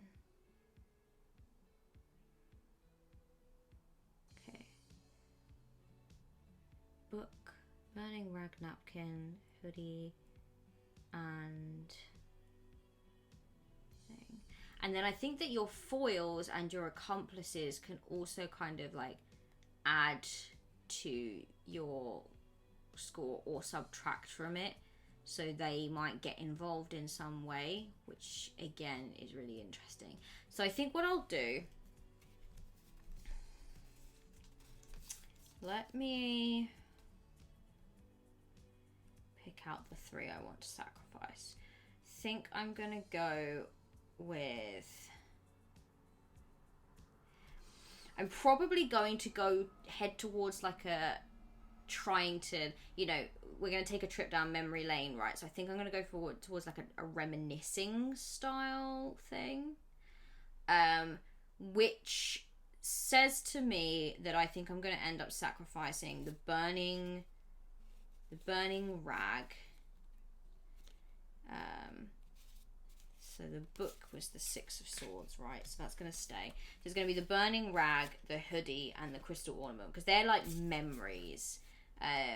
The book could be used more interestingly, I think, later on. Yeah. So let me.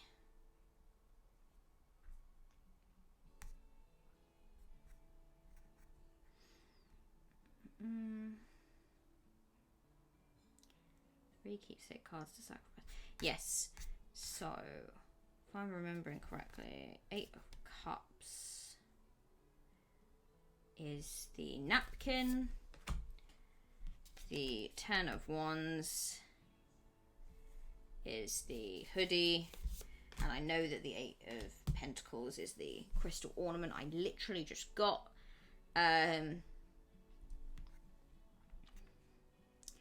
I'm going to sacrifice those 3. I'm going to try to build some kind of trap that takes them down memory lane. But I'm going to roll first to see how well I do. And that will tell me a bit more, I think, about what the trap was and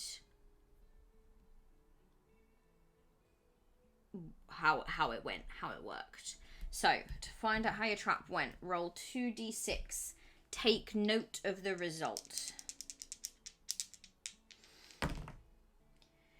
Not bad. Everyone can everyone see that? So this is what I got. I got a 6 and a 5, which is an 11. I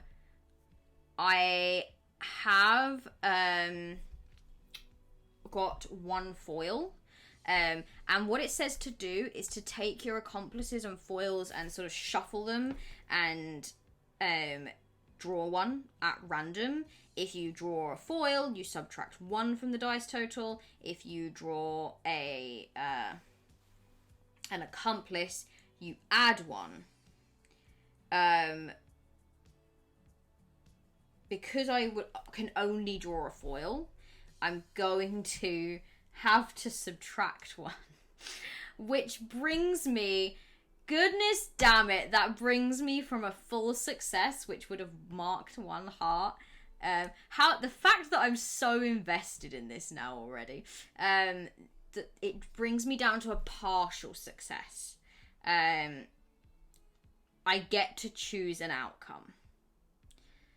And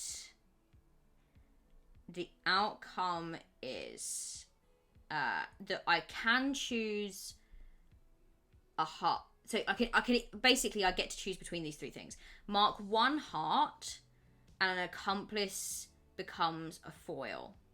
You must have an accomplice to exchange to choose this option. I don't have an accomplice. I only have a foil, so I cannot choose that option. Okay.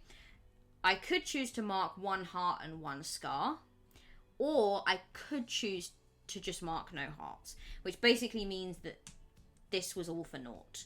I feel like the option I kind of want to take is to mark one heart and one scar.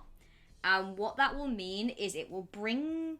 Oh no, but then that completely renders it irrelevant, actually. Because it will then immediately, the scar will cause them to have an argument, and then it will reset everything. So there kind of isn't a point of choosing that one, actually. I think then I will choose to mark no hearts and just take the fact that nothing happens, essentially, in this. This is a partial success in that nothing bad happened. And I think that the way it's gonna go,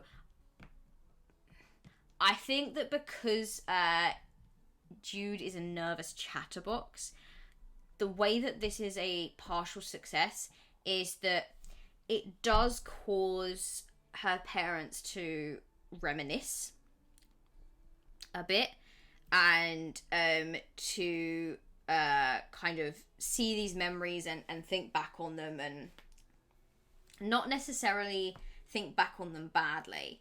But I think that Jude is such a nervous chatterbox that the way that she does it is she's so obvious about it. I think she's literally like, she's gonna be wearing the hoodie. She's gonna be saying all these things. It's like, you know, this hoodie that you love, Mum. Like, didn't you want to take it with you? And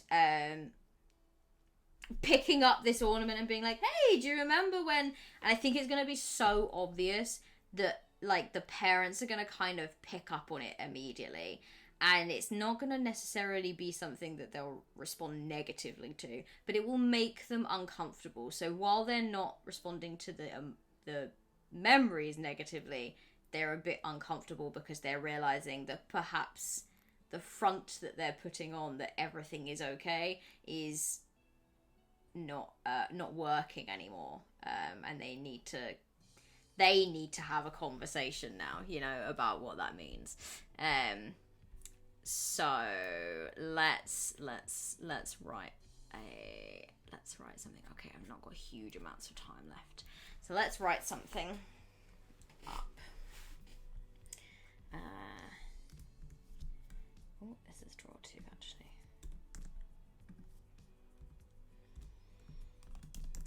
Dear diary. Dear diary. Dear diary.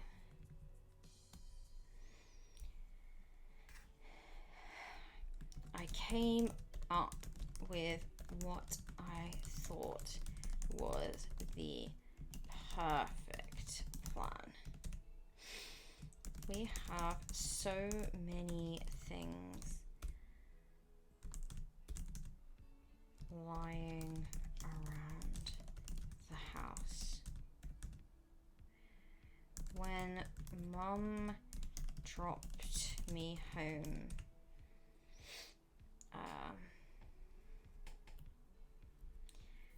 I immediately sprung into action. I think she's been a bit hasty here.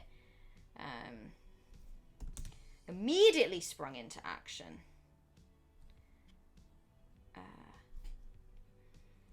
I ran to get Mum's favourite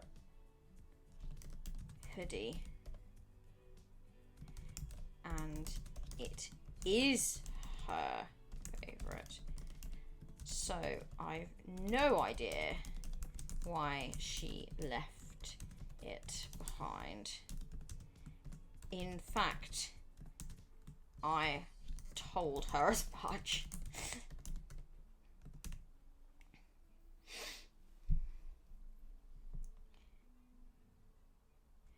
She seemed a bit uncomfortable, but she did smile and say, well, I was waiting for your dad to give it a wash, wasn't I?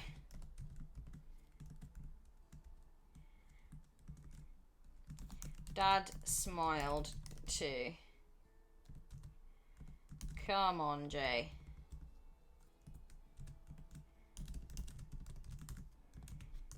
You know there's no getting that stain out.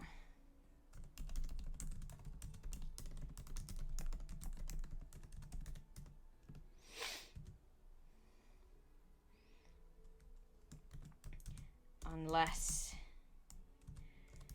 your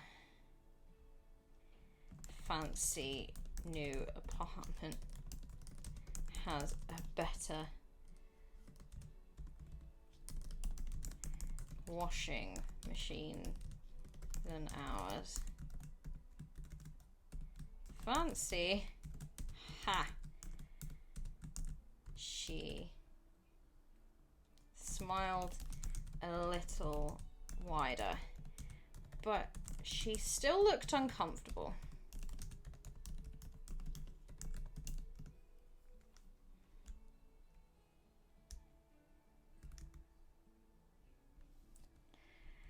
I then asked how the burning man was, and he immediately started talking about the band playing there, which I knew he would.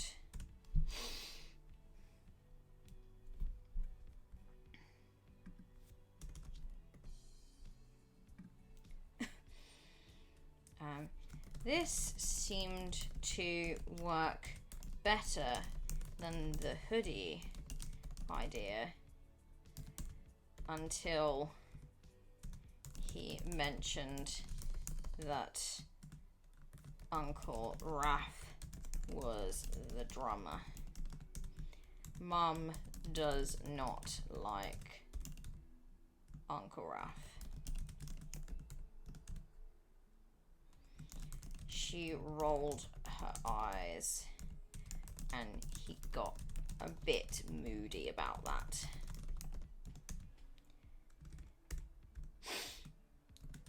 I had to resort to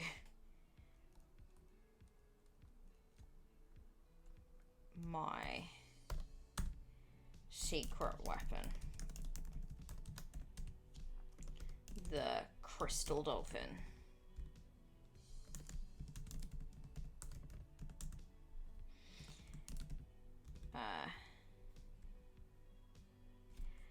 When can we next go to Wave Riders? I asked. They looked confused. Why would you want to go there? It's the middle of winter.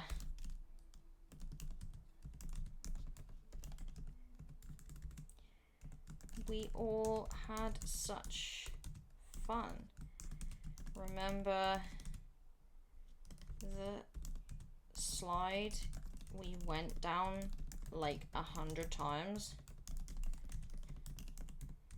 And the log flume? Dad got soaked. Yes, I remember. And she's a nervous chatter. Right. Interrupted. We saw dolphins. They might still do the shows there.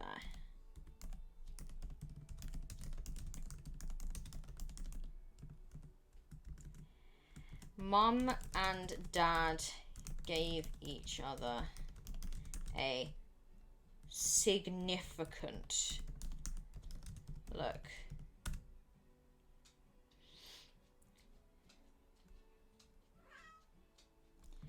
And Dad said, I know, kid. We had a lot of fun. That was a long time ago, though.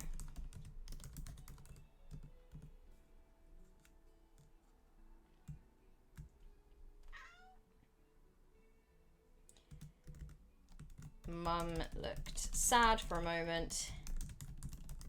Yes, baby girl. I'm trying to write a diary entry.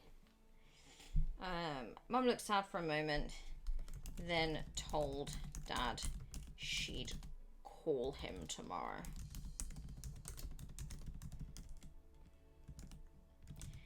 It didn't sound like a good call. I think I'm going to have to be more creative than this.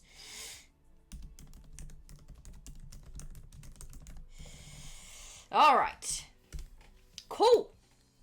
So we have sprung our first trap.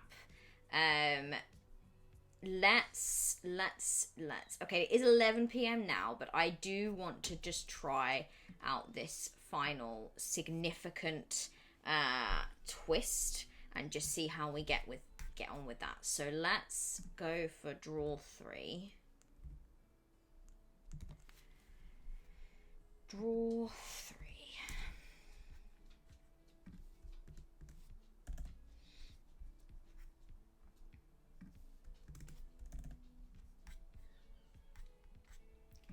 All right. Let's see how we do.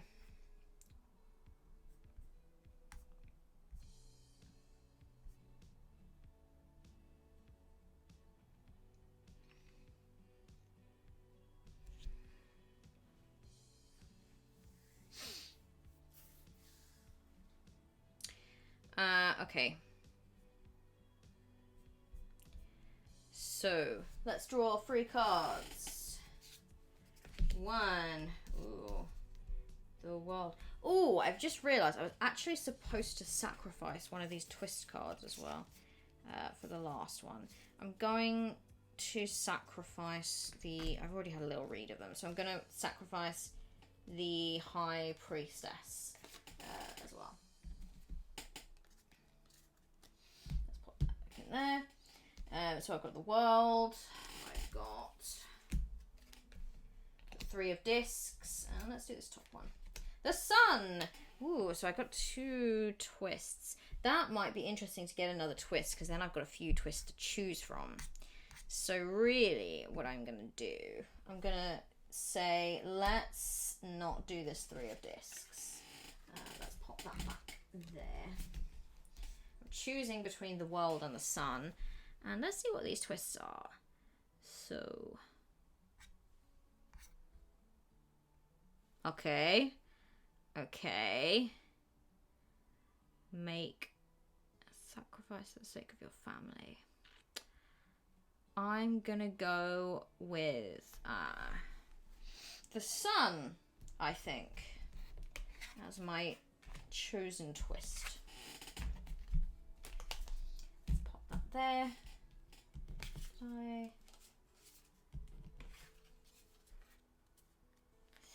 I'll just put these here because I'm not sure what I do with this. All right.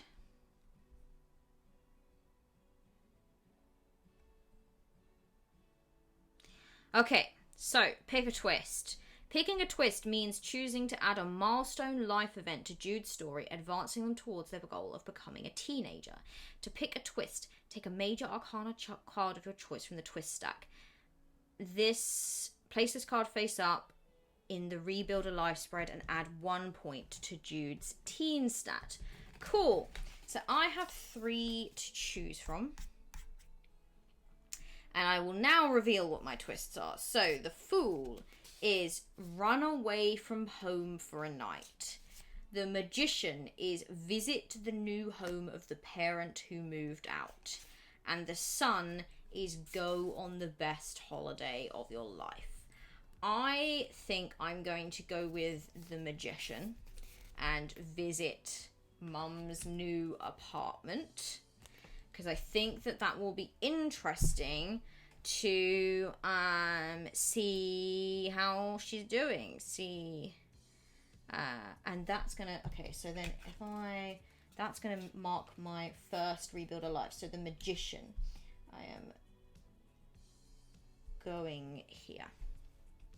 So you can see I put it in the position where when I had the Build Your Life earlier, this was like sort of the foundation, the left foundation. You have left foundation, right foundation, left wall, right wall, part of the roof, chimney, window, door.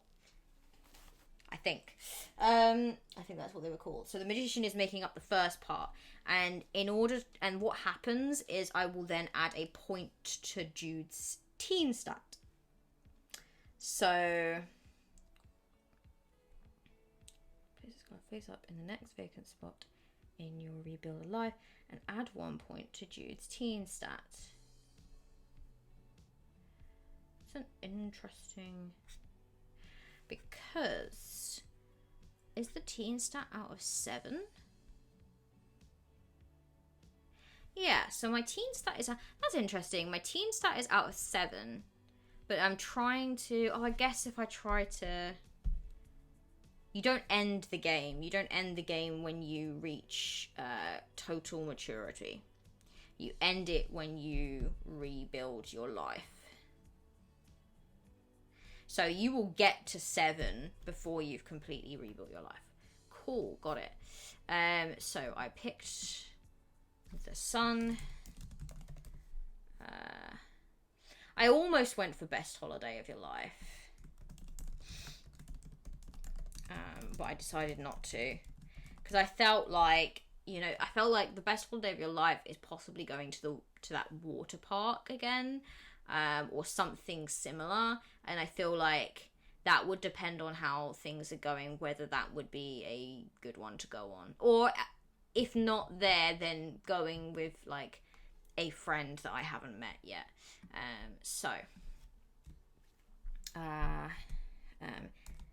I'm going to twist.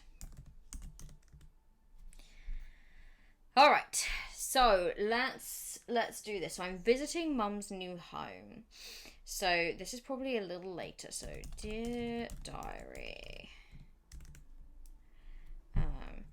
I went to see Mum's new home today. They've asked me a couple of times if I wanted to go, and I've said no because something about it makes my tummy feel funny. When I think harder on it now, I think it's because going there means I have to face that they live apart.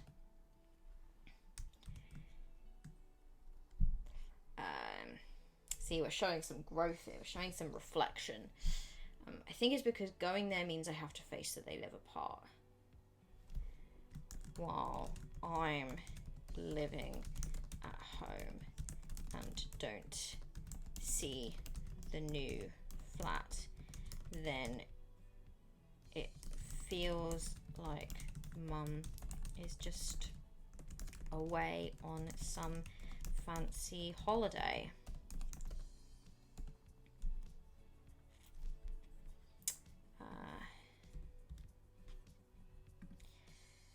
But if I'm going to get them back together, then I need to know what I'm up against. What is this better that Eden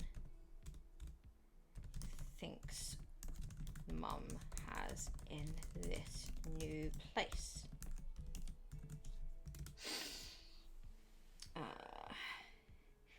So let's think about this. Let's think carefully about this.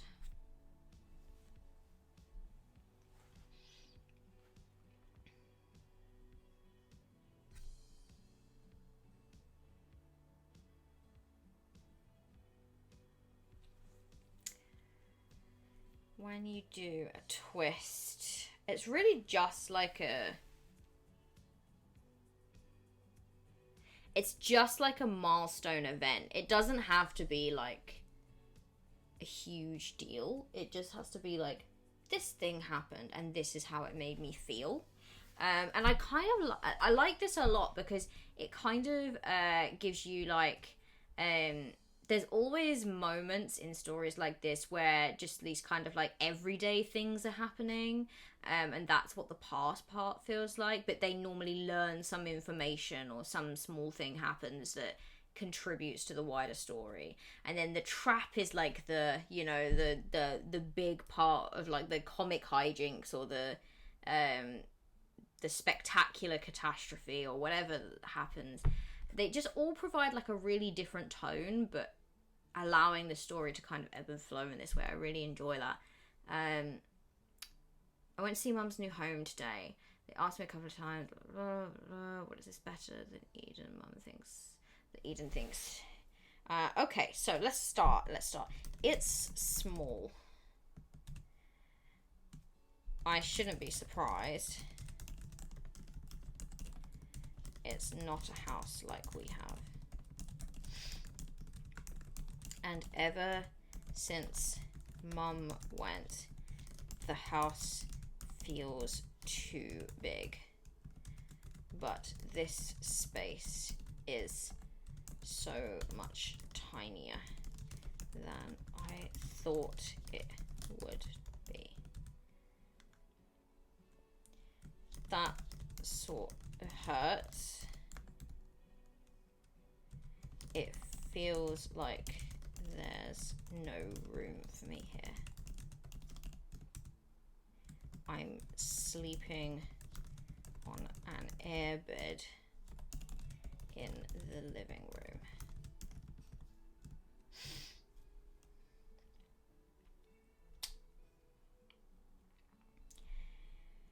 It's also filled to the brim with books on history and law, all the boring ones Mum used to study with that lived in the attic for years. Now they are out and being read with notes and post-its all over the place.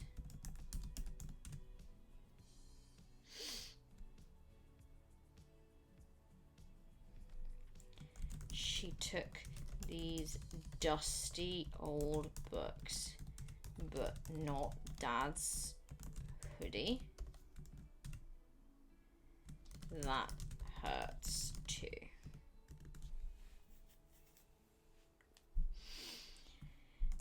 she's excited to show me, but I can tell she's nervous too. I guess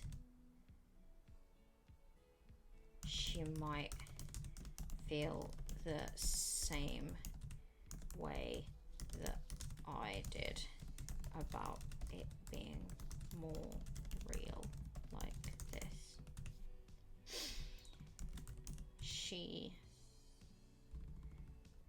We start off having dinner and talking about school. Then she moves on to talking about her work. I've never heard her talk about it so much. She seems excited.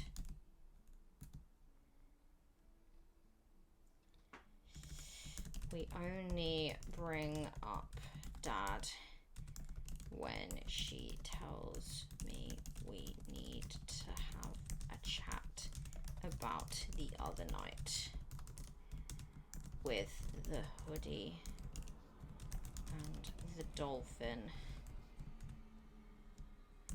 and the napkin.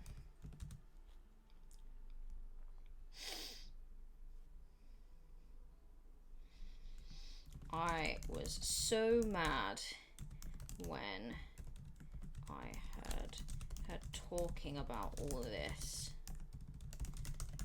with Eden over me.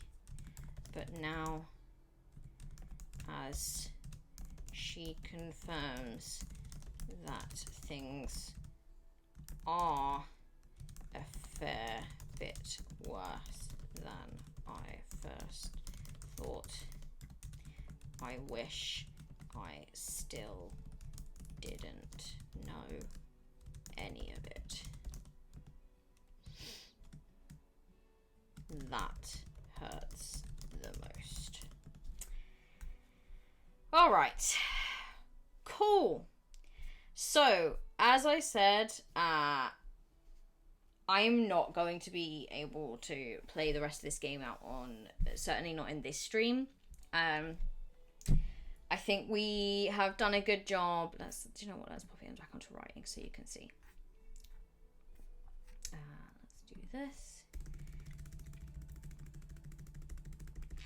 I think we've done a good job of kind of looking at the initial starting. I need to pop this on 2 because I'm at 2 out of 7 now because of this. The initial starting, kind of how you build your family, how you work out your stats, how you kind of build up the life that Jude knows about up until this point.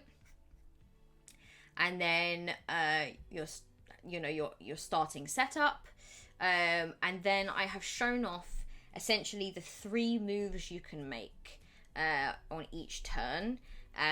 It's clear that if you want to spring a trap, you have to do a few moves of doing other things, whether it's like some kind of big twist or life event, or a lot of like downtime to kind of build up your pile of cards, to build up your keepsakes, certainly. And in that sense, I kind of really love that. It's a very like it's narratively driven with lots of kind of questions and really thoughtful prompts, but the mechanics are there. They're certainly there, which make it really interesting because there's like a level of strategy. I always really love solo games that aren't solely prompt journaling, and they have a level of like, there's some kind of mechanical thing that you have to do as well. So I think that this really strikes that balance very, very, very well. And I'm very impressed with this game. I had a lot of fun playing it. Hence why I have gone over a little bit on my time, and I'm going to be going to bed quite late tonight. But I don't mind. I had a really good time. Thank you so much again, Everest, for letting me sneak a peek at your preview copy and play with this. I don't know if you've made any kind of small or big changes, because I know that you were fiddling with mechanics, or you were kind of like play testing a little bit the other night. But essentially, hopefully, I've done a decent enough job of kind of showing off your game. And I'm gonna say it again, because I think Moobot has already done me an absolute solid. But I am currently playing Jude's World, which is by Everest Burke of Buttonkin Games. It's a solo tarot-based journaling TTRPG. You are a precocious preteen protagonist, and you are trying to reunite your warring parents. I love this line. It pays homage to and critiques Parent Trap style narratives, while reveling in a 90s sitcom aesthetic. Now, I didn't lean very heavily into the 90s style stuff, but you absolutely could and should. To get updates on this game, because it's going to be kickstarted very, very soon. Let me get that date up, actually. Let me get that up for you right now. So, it is going to be launching on the 6th of August 2024. So that's very soon, actually. It'll be available in a digital... There'll be a digital tier, and you'll be able to get the hard copy game as well. And there's a workbook tier too. I have popped the URL for being able to go to the Kickstarter and follow, ready for launch. And I highly recommend that you do so. Also, let me just one more time pop up the incredible cover art for it, because just look at that. Look at the way that art is. Like, I love that so much. And you can see in the background there's like this written, like, it almost looks like coding, or like what you see in the films when people are doing hacking, but there's like written like D20 and stuff like that. It's such a cool aesthetic. I love it. Like, here you can see D12/D12. I love that very much. So I could get lost in this piece of art, basically. So click on the Kickstarter link in chat right now, and give Jude's World a follow, and then you will be notified when it goes live and given all the updates that you need to be given. And yeah, I've had a real blast playing this, and I will absolutely be continuing this story, whether I do it on or off stream. The art is by Mega Acelia, or is it Mega or Megan? Is it Mega Acelia? Absolutely such good art. With that said, I will be back next week for another solo spotlight, because I'm going to be doing them every Thursday now.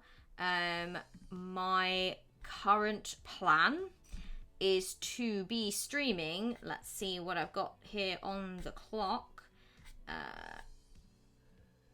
Koroko, A Magical Year. Oh yes, Buttonhole Press's game. I'm very excited about this one, and you should be too. So I will be streaming that, and you will see my new schedule will be coming out on Monday, so you'll be able to see what I'm going to be up to over the next couple of weeks. But yeah, thank you so much for joining. I know it's very late for some people, so incredible work. And I hope you have a good time zone wherever you are. Shall I raid someone? Is there someone that I can really raid? Yeah, I'll raid Aelk's Bomb. They are kind of chit-chatting away, so let's do that. So, have a lovely time zone, everyone. Have a lovely evening, afternoon, wherever you are. I will see you next time. Cheerio!